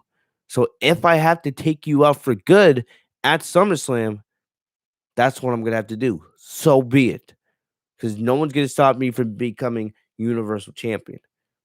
Look, and the thing about it is, at the end of the day, Seth is still a heel, right? Seth is still a heel, and no matter what happens with Edge at SummerSlam, if Edge wins or Seth wins, right, and Edge just disappears from TV after that, because remember, I believe Edge can only work about 6 matches a year, right, and he's already close to that limit. If you think about it, Edge had the match again, he had the Royal Rumble, he had WrestleMania, he had Money in the Bank, 3 pay-per-views. SummerSlam will be his 4th. He's had multiple TV matches, right? He had the tag team match, the 6-man tag team match a couple weeks ago before Money in the Bank. He also had the match against Jey Uso. He also had the match against Randy Orton. So Edge is probably already reaching his limit from his contract standpoint of how much he can compete. So no matter what, if Edge wins or loses at SummerSlam, he's probably going to take a break from TV, right? Seth is still a heel. If Roman retains, right, most likely the next guy in line is Finn Balor. That could anger Seth, because Seth has said multiple times for months now that he's next in line. He said it before Edge came back. He said it before Cena came back and Money in the Bank, and he still has not gotten his match against Roman. Also, Seth is still a heel. Roman is still a heel. I don't see Roman turning babyface anytime soon. Seth, maybe. But Seth's character right now is at a point where he's nowhere near where he needs to be considered a babyface. He's not even where he needs to be considered a tweener. He is a full-fledged heel, right? So maybe after SummerSlam, Seth could feud with Finn Balor, right? Because he gets angry that Balor is next in line when he's been calling next for months. Maybe that's where they're going. I don't know. But it's definitely interesting because Seth's direction, it's going to be this way until Seth becomes Universal Champion, if that is meant to be. Seth is going to continue going after anybody that is in his way of becoming Universal Champion. And if it's Cena, if Cena is still around after SummerSlam, if Cena somehow won after SummerSlam, right? Hey, Seth could go after Cena. Even though we expect Cena to be gone, but you never know. You never know. That maybe WWE could, is able to get Cena to stay a little bit longer. We don't know. I will stomp your head into this mat. And if that puts you out for good, so be it. Then so be it.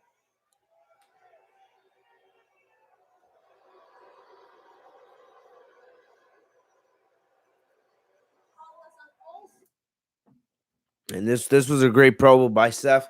It did its job, right? It reiterated his goal of becoming Universal Champion and how Edge is in his way. It brought up the past history, right? Everything about this was great. So I expect next week for Edge to be back. Edge will cut a great promo of his own, right? 24 hours before SummerSlam. I can see him and Seth brawling once again, and then Seth potentially retreating, or maybe they do the pull apart brawl with the officials to keep those two away from each other. But that's where this is most likely going. Who wins at SummerSlam? I think if I had to make a prediction, all right, I think Edge is going to win. Edge lost at WrestleMania. He also lost at Money in the Bank to Roman Reigns. Even though Edge won the Royal Rumble, Edge has been losing a little bit as late. So, and especially Edge is the babyface here. So, I think most likely Edge is going to win, to start off the show. And I also think it would be smart for WWE to have this match open up SummerSlam. All right. I think with the 3 big matches coming from the SmackDown side, I feel like it's very likely that, we could potentially see Edge and Seth happen early in the show. right? Unless they do something where they have the WWE Championship open up the show with Lashley and Goldberg, which I could also see happening. But I do think Edge and Seth's going to take place a little bit early in the show to help spread out all the big matches that are going to be taking place. But if I had to pick a winner, I think it's going to be Edge, just because he's a babyface. Plus, he's been losing a lot. But Seth has the most to gain from here. If Edge loses, it doesn't really hurt him at all, especially if Edge is taking a little bit of a break from TV, right? Because we know Edge is going to put on a classic. We know Edge still has it.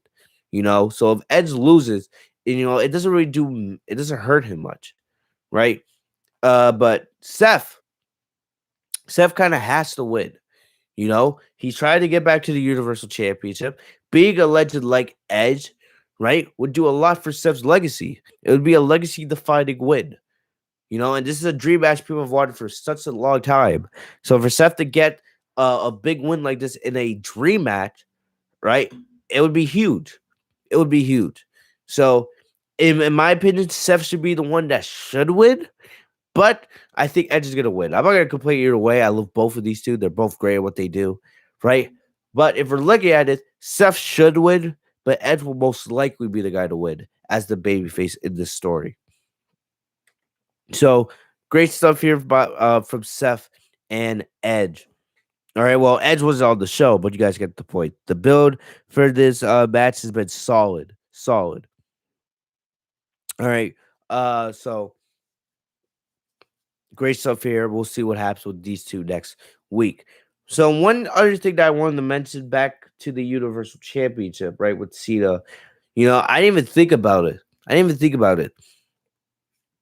The idea, and I got this from Bleacher Report. Bleacher Report said that the idea that Cena may take off with the Universal Championship, heading back to Hollywood and leaving WWE without a champion, is a very interesting idea. Imagine that. Remember when Rock won the WWE Championship back in 2013? For the 2-3 months that he was champion before Cena took the title off of him at WrestleMania 29, Rock took that championship to the movie sets with him. He actually did a bunch of media appearances where he was wearing these fancy suits and he had the WWE Championship with him. Cena could honestly do the same thing. It would be marketable for WWE, right? But it would be very interesting to see how would Roman react, right? From a storyline standpoint, how would Roman react to no longer being the Universal Champion, no longer being the head of the table, and then also not knowing when Cena would be back, because Cena would be out in Hollywood with the number one championship in the company. I feel like that would be a very interesting idea. Very interesting idea, right? So, look, if WWE wants to do something crazy here and have Cena actually take off with the WWE Championship, and take it to Hollywood with him, that could be a very, very interesting storyline concept. Right, it would be different than Brock Lesnar taking the championship and taking it on the hiatus. They could actually make a storyline on this, because when Lesnar left for the Universal Championship, he would be gone. We would not hear from him. Cena could take it to Hollywood and still make it kind of part of the storyline. Cena could send in promos, right? Cena could do all this stuff. So, hey, if WWE wants to make this into an interesting idea, with Cena potentially taking the title to Hollywood with him, look, the impact that would have on SmackDown, the main event scene, on Roman Reigns' character, look, it's something that could be explored. Also, the idea that Roman, I already mentioned this, but I did love how Roman brought up how Cena can't win the Universal Championship, but he can win the WWE Championship, right? A nice little rivalry between Raw and SmackDown, but I already mentioned that. So let's get into the other stuff that happened on the show. And we got Eva Marie in the chat. Like, what? Ain't nobody want to talk about Eva Marie on this podcast. Get out of here with that nonsense. But we had the Intercontinental Championship match with Shinsuke Nakamura and Apollo Crews. All right. So basically, there was early interference from this match, because Aziz and Rick Boogs, they went at it. So then they got banished early. So this made a straight up 1-on-1. No help from Aziz or Rick Boogs. So we came back from commercial, And Cruz went for a 450 splash, but missed. Right, he recovered and dodged and Sasha, but later, uh, Shinsuke was able to perform the Exploder suplex and then deliver the Kinshasa and get the win. And then there was an epic celebration afterwards with Rick Boogs doing the guitar solo to Nakamura's theme song, and then Pat McAfee celebrating on the announce table. Pat McAfee like ripping off his suit jacket and celebrating.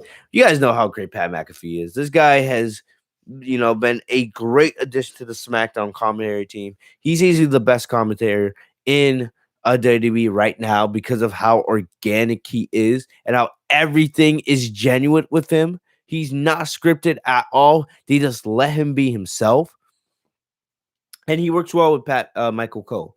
Michael Cole calls the action, right? Being the veteran ring out or the veteran commentator for WWE, we all know his voice, right? And then having Pat McAfee there, just giving his analysis, it's great. It's great. They work very well with each other. I saw some people unhappy, not because Nakamura won the title, but because Nakamura didn't get to win the title at SummerSlam. And I understand that. I can understand that, right? I didn't think about that much at first, but you look at it, the SummerSlam card is loaded, and there's tons of talent that's not even going to be on the card. Remember, I originally pitched for them to do like a fatal 5-way for the IC championship with Nakamura versus Cruz versus Cesaro versus Kevin Owens versus Sami Zayn. That's why I originally pitched, because SmackDown's mid card division is pretty stacked at the moment. Plus, you get all those names on the card. So that's why I originally pitched for them to do at SummerSlam for the IC championship. Looks like for right now, that's not the case unless something gets announced in the next week or so. But you look at it, you already have the big 3 matches from SmackDown side of things. You have the SmackDown tag team titles, right? Then you have on the Raw side of things, you have the Raw Tag Team Championship, the WWE Championship. You have the United States Championship being defended on the show. You also have the Raw Women's Championship. So you already have 8 matches. SummerSlam's going to be, 3, maybe even 4 hours. So you don't want the card to be too long, right? So I kind of understand. Yes, would it be a bigger moment if Nakamura won the title in front of 70,000 people? Of course it is, right? But to be honest, I'm more happy that Nakamura is just back to being the king of strong style. Nakamura has had a career his career's been revived. When he first was the king of strong style as a babyface on SmackDown, they did him dirty.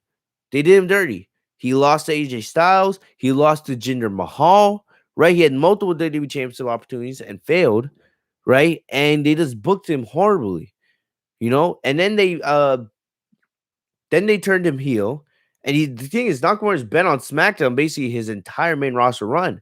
I don't think he's ever been on Monday Night Raw. I don't remember a time that Nakamura was on Raw. So he's been heel. He had a couple of mid-card runs, right? He won the United States Championship. He won the IC Championship, both as heel. He had the tag team run with Cesaro, but for the most part, he was just another guy, right? This year, he's had a resurgence to the King of Strong Style. Rick Boogs being alongside him has been a great addition. The storyline with Baron Corbin, even though it was repetitive and they kept doing the same thing every single night for the most part, still it helped reestablish his character. And now, he's come back and won the IC championship. It's like everything's come back full circle for Nakamura. And now he's back at a bigger and better level. This is the Nakamura we should have always gotten. Nakamura should have been a world champion at this point. But still, I'm just happy that Nakamura is back to being happy, right? It looks like he's having fun in the ring again, right? Like I said, Rick Boogs has been a great addition for him. And it's just great to see Nakamura back to actually being the king of strong style. Will Nakamura be a world champion again? Or will he ever be a world champion like he was in NXT? I don't know. I would love to see Roman Reigns versus Nakamura. That's one of the matches that they actually haven't done. One of the fresh feuds they haven't done. And I don't know if Roman and Nakamura have ever even been in the ring with one another. I would love to see that. If Roman still is Universal Champion during the fall, that is a feud they definitely should do. Roman versus Nakamura would be great, right? Who knows? Maybe this you have Nakamura hold on to the IC Championship. Maybe Nakamura is the guy that is built up to dethrone Roman if it's not Cena. You can honestly do that. If you want Nakamura to hold on to the IC Championship for a couple months, right? Be built as the most dominant babyface on SmackDown. You could build You can build Nakamura up to potentially beat Roman. I'm not saying that's what they should do, right? But it is possible. Nakamura is back to being one of the top babyfaces in the company, and I'm happy for Nakamura. So that is a possibility that I do want to throw out to you guys. I do want to throw that out to you guys. But it's just great to see Nakamura back at a level where he's happy and just doing his thing, right? I'm just very happy for Nakamura. I'm not more. Yes, of course, him winning the title at SummerSlam would be a bigger moment, of course, right? 70,000 people compared to what 14,000 people. You have a 56,000 fan difference there, but still, I'm just happy that Nakamura is back to being happy. I'm just happy that he's back to being booked as the King of Strong Style, right? And the fan reaction to him winning the IC championship has been positive. Outside of people saying that it should have happened at SummerSlam, it's been positive. It's been positive. So I'm happy for Nakamura on that standpoint. Apollo Cruz, look, man, Apollo Cruz. He had an okay run, right? And for the most part, I think Apollo they booked him to lose a little bit too much, right? He was pinned by Big E, he was pinned by KO, he was pinned by Nakamura, and you guys know how much I hate champions being pinned, before they lose a title. You guys know my standpoint on that. So they could have done a much better job on that, but still, Apollo has found something with this character, and I hope they continue booking him, strongly going forward. I feel like down the line maybe Apollo regains that championship at some point, But it's great to see that Apollo has found something that works for him with this character, and I hope they don't just push him to the side, push him in the catering now that he's no longer IC champion, right? You spent most of the year building this character up, and there's been some highs, there's been some lows where they could have booked him better. For the most part, he had a good run as IC champion. This was a successful run, and he's come out as a better performer for it. So I hope they keep pushing him. I hope he still gets TV time, man, and this character continues to evolve because Apollo has been great. Maybe you put Apollo and Kamara Aziz in the tag team division. Maybe they can be a heel tag team, right? Maybe Apollo gets a break from the IC title scene, and him and Aziz can go after the SmackDown Tag Team Championships. You can have them feud with Dominic and Ray, or the Usos, or the Street Profits. Maybe that's something you could do here. But either way, I just hope that Apollo continues to get TV time, because I would hate to see all that work that they did with his character go down the drain, because he's done so much to get to this point. And he's had a successful year. This has been a career year for Apollo. And I want to see him continue to succeed, right? And he deserves it. So, look, even though Apollo's no longer IC champion, right? Hopefully they continue to push him going forward, because the guy has found something with this character. And I would hate, to see it just die just because he's no longer champion. So, yeah, that's my thoughts there. I see. I see you guys in the chat saying Eva Marie get out. We all know that's not the real Eva Marie. It's just a fan that has their screen name as Eva Marie. So don't take it too seriously, guys. So we had the Street Profit versus Alpha Academy. We know that these two teams have been going at it now for a little bit, for the last couple weeks, right? I felt like there could have been a little bit more to this rivalry, and they could have done a little bit more to the story, because Otis and Chad Gable, they work really well as a team. They fit perfectly with one another. Otis has gone through a complete change, cutting his hair, clean shaven, right? He's been built up as a big force, and he's no longer the happy Otis that we once knew. I like uh Alpha Academy. I like them as a tag team, so I feel like they could have done a little bit more with this story. But for the most part, this was meant to build up the Street Profits, really. Because I feel like we all know what's happening with the Street Profits and where they're going post SummerSlam. Uh so uh But basically, you could see, you could say this was a number one contenders match for the SmackDown Tag Team Championships without saying it was. So, basically, Gable and Otis they took control early. Otis showcased his power, and Gable, did his normal technician work. But we saw Ford fly through the air and took out Otis at ringside. Then back inside, Dawkins Don Gable with the cash out and scored the win for his team. So this match, it was okay. Like I said, it could have gone a little bit longer. And I feel like they could have done a little bit more from a story standpoint. But like I said, for the most part, this was meant to build the Street Profits back up because I believe they're going to be the ones challenging whoever wins the SmackDown Tag Team Championship match at SummerSlam between the Usos and Dominic and Rey Mysterio.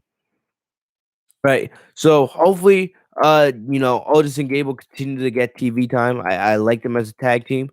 Maybe they get moved to Raw in the WWE draft. Get them some new opponents.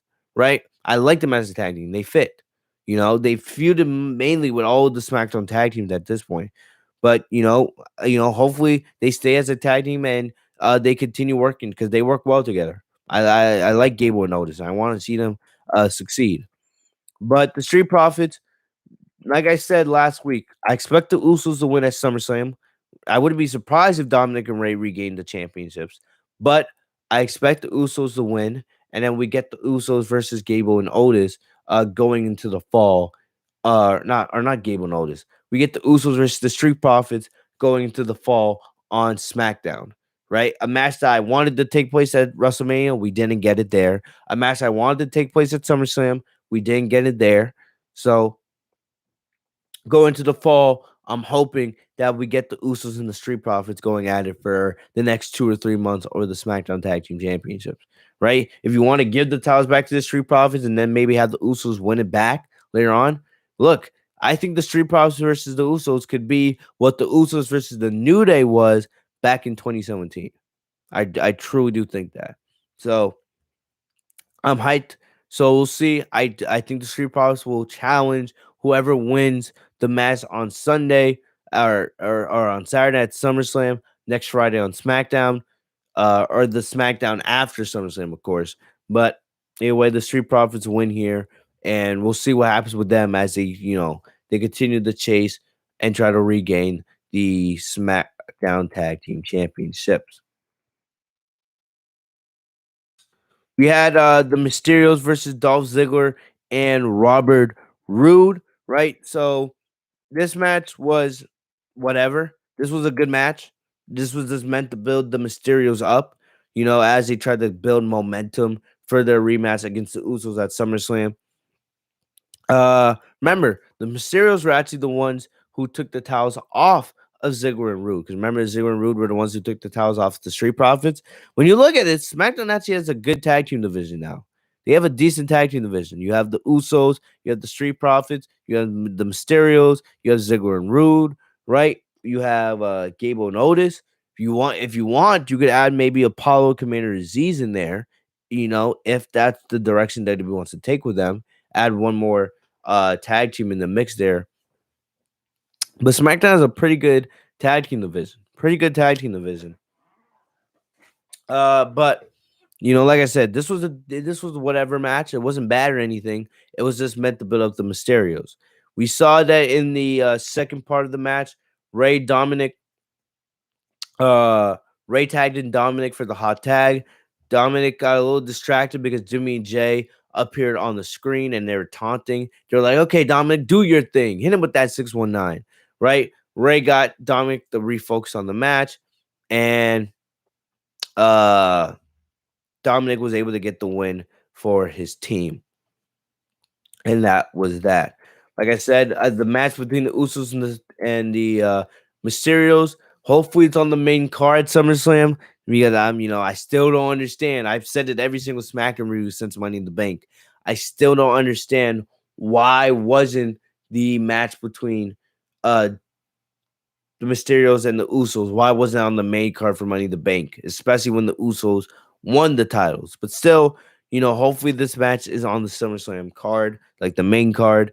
I expect the Usos to win, but still, I expect it to be a banger match between these two teams. So we'll see what happens next week. Next up, we had Kevin Owens versus Baron Corbin. This Baron Corbin storyline, right? Corbin, hey, I gotta give credit for Corbin. I've never been a Baron Corbin fan, but he's doing a really good job with this storyline. It takes a lot for him to grow out his hair, especially when he has that huge bald spot in the back of his head, and he's balding, right? It takes a lot for someone like Baron Corbin to grow his hair out, grow the beard, right? Wear these, disgusting clothes and actually act like he's becoming homeless, right? I gotta give Corbin a lot of credit. He's doing a great job with his portrayal of this character. And I've never been a fan of Baron Corbin. Haven't been a fan of him uh when he was King of the Ring. Wasn't a big fan of him when he was Counselor Corbin, right? In that authority role on Raw. I wasn't, a fan of Corbin when he first came up. But he's doing a great job with this character. Great job. So he made his way to the ring to continue his campaign for financial donations. He asked for a minimum of $1,000 or $1,000 from everyone, and even revealed he has a credit card swiper on his phone. I kind of laughed on that, because he was gonna go around to fans and actually ask them to swipe their cards. So he had a couple weeks ago he had the website, right? Now he has the credit card swiper. So it's gonna be interesting to see how far they go with this storyline with Corbin. But we saw Owens interrupt Corbin, and then he challenged Corbin to a match, agreeing that if Corbin won, he would give KO $1,000. But if he lost, Corbin would have the promise that he would never beg anybody for money again. Corbin agreed. All right, so Corbin, for the most part, had control of the match. He hit KO with a deep six, but KO kicked out. Corbin got frustrated, of course, knowing like what would happen if he didn't win. Corbin tried for a robot or for a roll up with his feet on the ropes, but he couldn't get the win. Owens delivered a rope to score the pinfall victory, and then after the match, he hit Corbin with a stunner. So then after the commercial break, we saw Corbin backstage. He was, depressed and sad, not knowing what he was gonna do, right? But then he saw Big E's Money in the Bank briefcase and then stole it and ran out of the arena.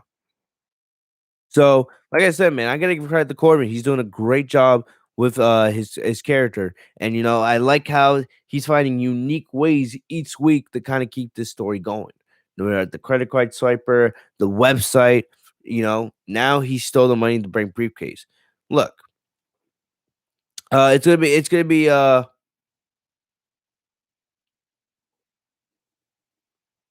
look.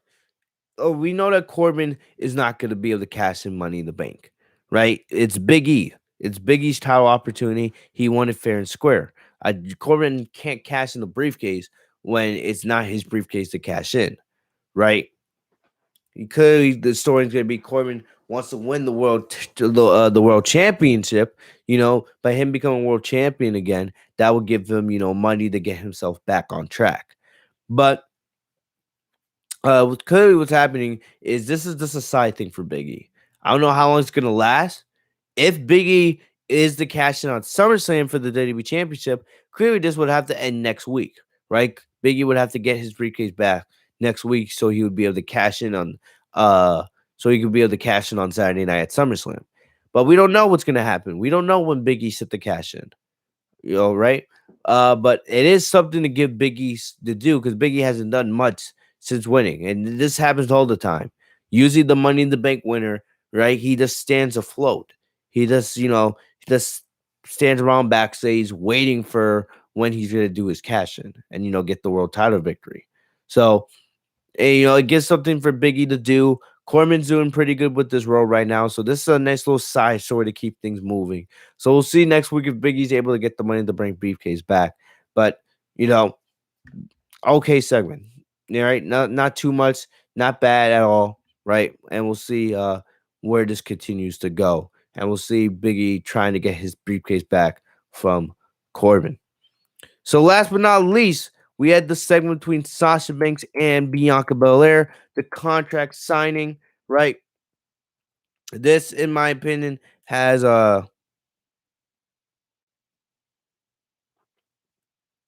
excuse me one sec. All right, just check my message. This has been, in my opinion, this has been a solid build, right? This build between Sasha and Bianca has already destroyed their build for the WrestleMania match, right? It has destroyed the build for the WrestleMania match, right? And it's right behind Cena and Roman. If Cena and Roman was not the main event for SummerSlam, I would make an argument that Sasha and Bianca deserve the main event spot. The build's been great. Everyone's anticipating.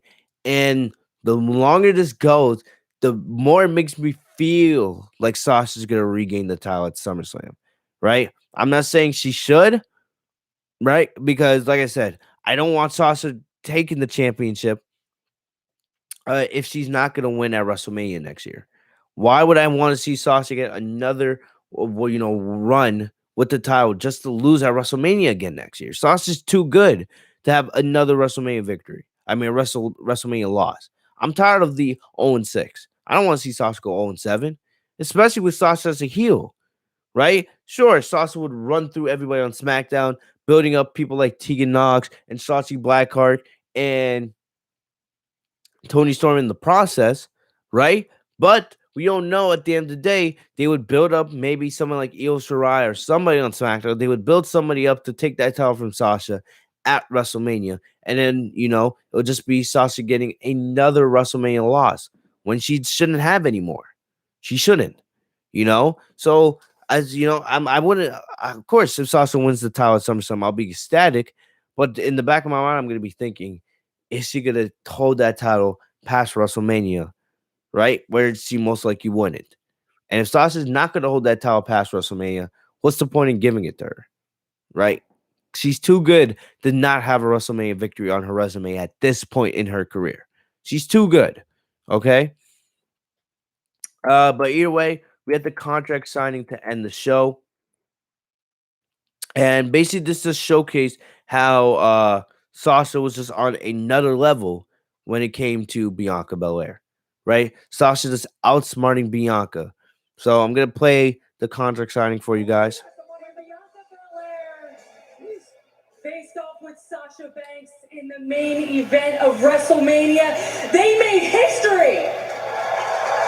And when Bianca defeated Sasha in one of the greatest matches that I've ever seen, they made memories that would last a lifetime. And once this contract is signed, Sasha Banks is officially going to get her championship rematch at SummerSlam. I gotta give Sonya credit. She did a great job of hyping this match up. Great job. And you can see Sonya as a competitor. I want to see Sonya Deville back in the ring personally. She's doing a great job in her authority role, but I want to see Sonya back in the ring competing, man. I want to see, hair up, square up, right? I want to see Sonya back throwing fists because Sonya's one of the most underrated in that women's division. Her and Liv Morgan, man. Her, Liv Morgan, Naomi. I would say those three. The most underrated in the SmackDown women's division. But yeah, Sonya did a great job of hyping up this match. And you could kind of see her, the fan in her, right, is excited for the match. Because everyone knew how great the match was at WrestleMania.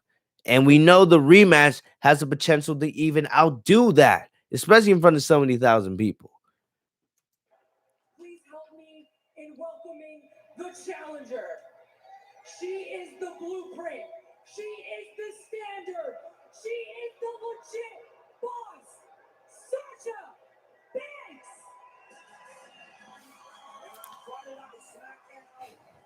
It's boss time.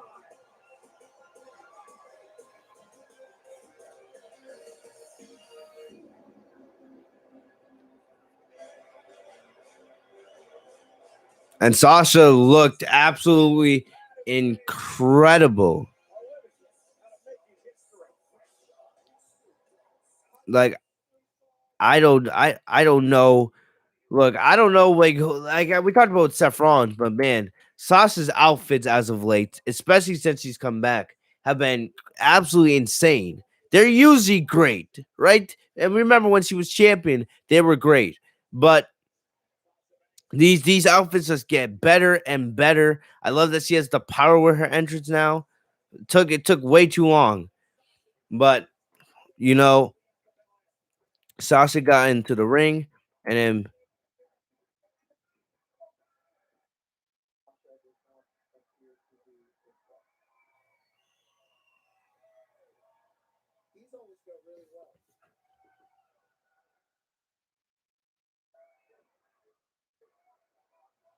I'm so hyped for the rematch, though. You ready? Or are you gonna run away again? Or should I turn my back so you can backstab me again? Bianca's confidence. I will say this: Bianca's confidence seems to go up a notch when she's in the ring with Sasha Banks. I will say this: we get the best version of Bianca when she's in the ring with Sasha. We definitely do. Look at you sitting over there, rolling your eyes. You still petty.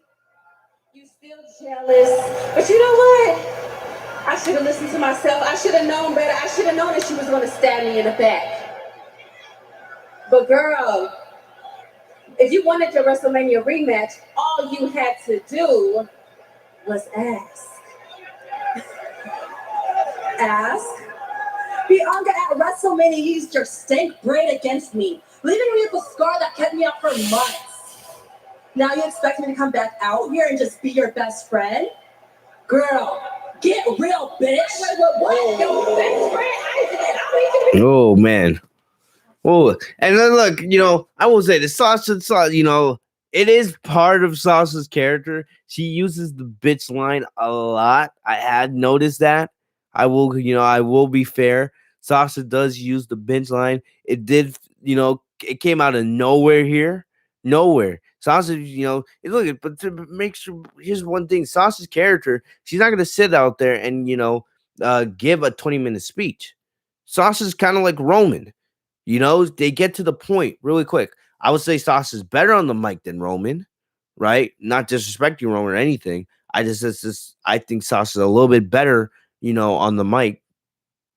The thing is, Sasha gets straight to the point. She says what's on her mind. She says what she's feeling. She says what she plans to do about it. And then boom, she makes her statement. That's it. So she made it real. She's like, Bianca, you like Sasha being the heel, right? She kind of blames the loss at WrestleMania thanks to Bianca using her braid, you know. So she says the braid was the reason why she was out for a couple months per storyline. And then Sasha says, "What? You expect me just to come back and be your friend and just forget like WrestleMania happened? Like you didn't like take my title? You expected me just to be like, you beat me at WrestleMania. We won an SB, right? Then let's just be best friends." No, this is a business. Sasha wants the spotlight back. Sasha wants her title back, right? So Sasha's saying here, like, no, that's not the way this works. I lured you into lowering your guard, and then I took you out. And I made it known that I'm back, and I'm back for one thing only. I'm back to be the blueprint, the standard, the head of the SmackDown Women's Division, the champion. It's that simple, right? Get real, bitch. Right? No, I'm not here to play any games with you. I'm coming back for my title, and I'm gonna beat you at SummerSlam. It's that simple.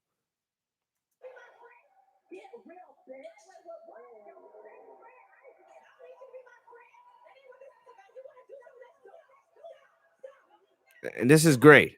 This is great. Bianca's like, damn, I don't need you to be my friend. This is not what this is about. This is not about friends anymore. This is about the best. This is about the SmackDown Women's Championship. This is about you and me.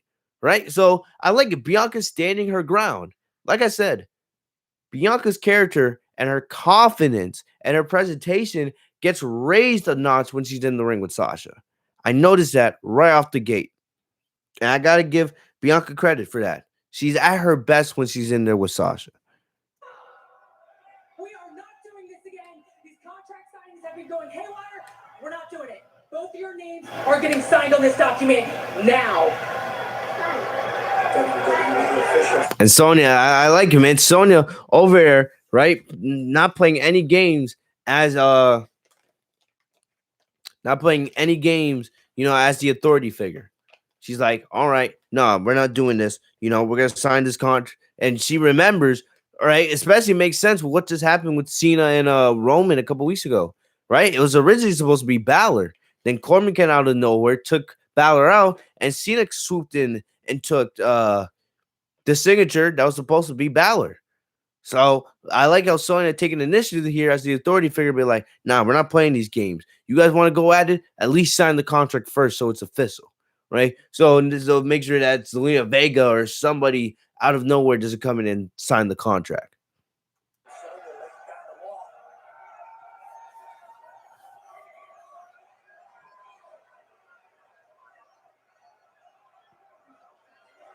And, Sasha unfortunately didn't have her stamp, right? She did not have her stamp.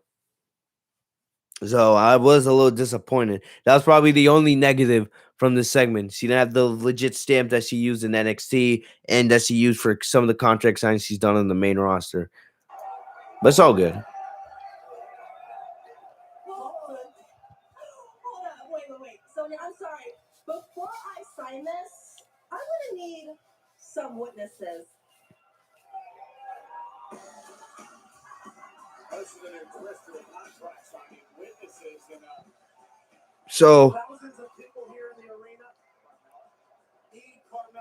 So Sasha brings out Carmella and Zelina Vega, which is very interesting. Like, when was Sasha ever friends with Carmella and Zelina Vega? Right? Especially when a couple weeks ago, because Zelina was like, was roasting Sasha. She was like, oh, you're what was it? What was the line? Zelina said like Sasha's ratchet little ass came and stole the opportunity that should have been hers. So, Zelina and Sasha were never friends. Plus, remember, Sasha and Carmella, they feuded over the SmackDown Women's Championship just this year. Right? TLC, they had that epic match, and then they had a rematch at the Royal Rumble. So when did Sasha and Carmella magically become friends? But I guess the enemy of my enemy is my friend. So remember, also Carmella also feuded with Bianca just a couple weeks ago, just last month. So I guess, Carmella and Zelina, they don't like Sasha, but they rather have Sasha's champion than Bianca. They don't like Bianca. So if they have to align themselves with Sasha to get the title off of Bianca, that's what they're gonna do. I don't think this is the debut of some kind of new faction for Sasha, right? I don't know how I feel about Sasha running a faction with Carmella and Zelina a part of it. I'm not saying I don't want to see Sasha run a faction. No, I'm not saying that at all. I just don't know if Zelina and Carmella are the two people I would want to see running a faction or in a faction with Sasha. I'd rather see, I don't know, Naomi, maybe, right? Go back to Team Bad Days, or maybe Bailey, but still, maybe this could just be for this week, right? Maybe these two are just aligning themselves with Sasha for this week, especially since they're heels, But what this also shows is Sasha is just smarter than Bianca in every way. She brought Carmella and Zelina out just so she could get an advantage on Bianca. It's that simple. That's right. I'm always 2 steps ahead of you. And Sasha signs the contract. Like Willie Falcone with the And you see Bianca, she's up in her chair like, okay. EST.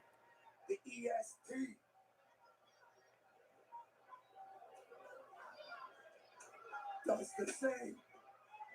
Bianca throws the contract at Sasha, but it is signed and official. Bianca goes after Carmella and Zelina.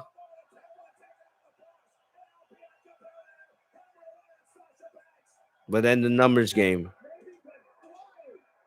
And then Sasha with the backstabber. And this is when this thing got good. This was great.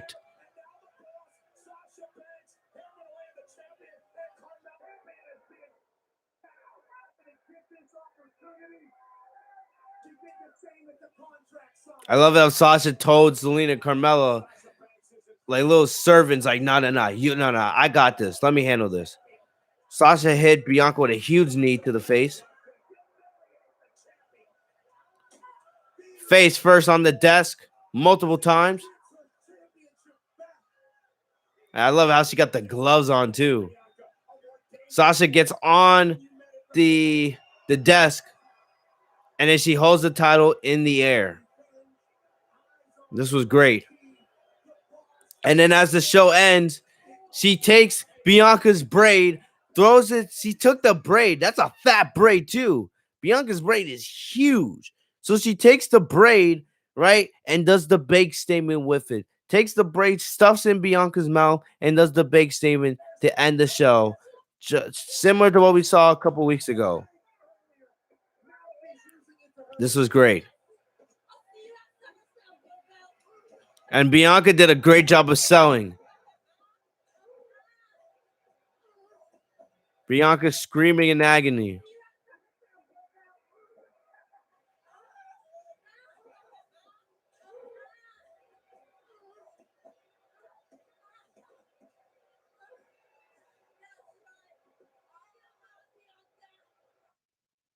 I love it. I love it. This was great.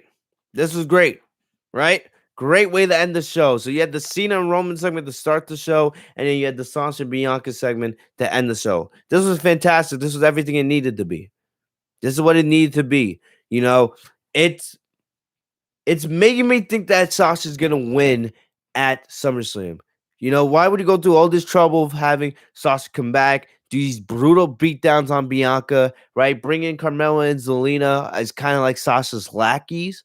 It's kind of like at this, like, why would you even have, you know, Sasha come back if you weren't gonna have her win the title? You know, what I could see happening is next week Bianca gets a little bit of payback on Sasha.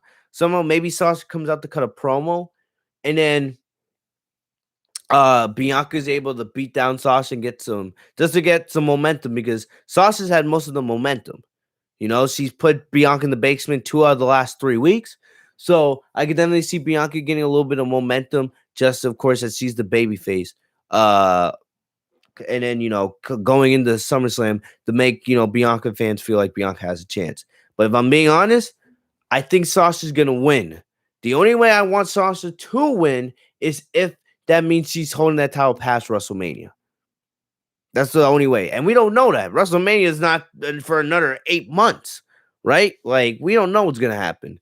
But if Sasha's not going to hold that title past WrestleMania, she shouldn't be winning it. That's just my opinion. And this is coming from a huge Sasha Banks fan. I don't want to see Sasha win the title, just have to lose at WrestleMania and go 0-7. It's at this point, it's just ridiculous. It shouldn't be happening.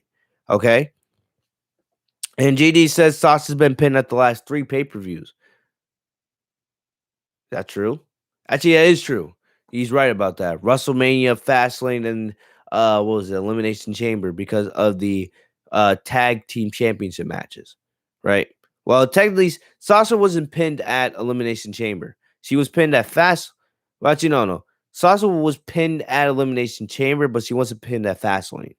But I understand what you meant. Sasha's lost the last 3 pay-per-views. I get what you mean there, right? But I think Sasha's gonna win. I think Sasha will win, but we'll have to wait and see. But that's my stance on it. But this segment was great. Sasha was fantastic. Everything about her was great about her. Her outfit, her mannerisms, her heel work, her mic work. Everything Sasha did here was fantastic. Bianca was great as well. Bianca is at her best when she's in the ring with Sasha. You know, her confidence, her presentation, everything about her aggressiveness, it gets brought to another level. Are Zelina and Carmella needed here, to be honest? No, they weren't needed here at all, right? But still, they added an element to it, right? Sasha, being 2 steps ahead of Bianca, that was a cool little element. They weren't needed, but it did. They did their job. They did their job. Uh, Paul asks, what's up with Sasha Bianca missing the house shows? I did hear about it. So I think like WWE's in Colombia, right? So supposedly Sasha and Bianca are, they were supposed to face off at the house shows, but for both house shows this weekend, they haven't appeared. I don't know what's going on with that, to be honest. Let me just see if I can find something right now. Uh, but the thing about, like, you look at it, they were on SmackDown, right? SmackDown was live on Friday. So, and, Saturday and Sunday, I don't know, maybe look, Sasha did post on social media this weekend. So, it looks like for the most part, unless she's not telling us something, for the most part, it looks like everything's good on Sasha then. Maybe something happened with Bianca, maybe she got sick or poisoned, right? Maybe she had some food poisoning, and they just wanted to keep her safe, right? They said it was unforeseen circumstances, and they were on SmackDown on Friday. So it had to be something unexpected. But I don't think it's going to affect Sasha and Bianca going to SummerSlam. Because if that was the case, we probably would have already heard of it. Maybe something small happened, and they just want to keep Sasha and Bianca away from each other for the weekend, right? Especially with SummerSlam just a week away. They don't want to, take any chances. But I'm looking on it. Uh,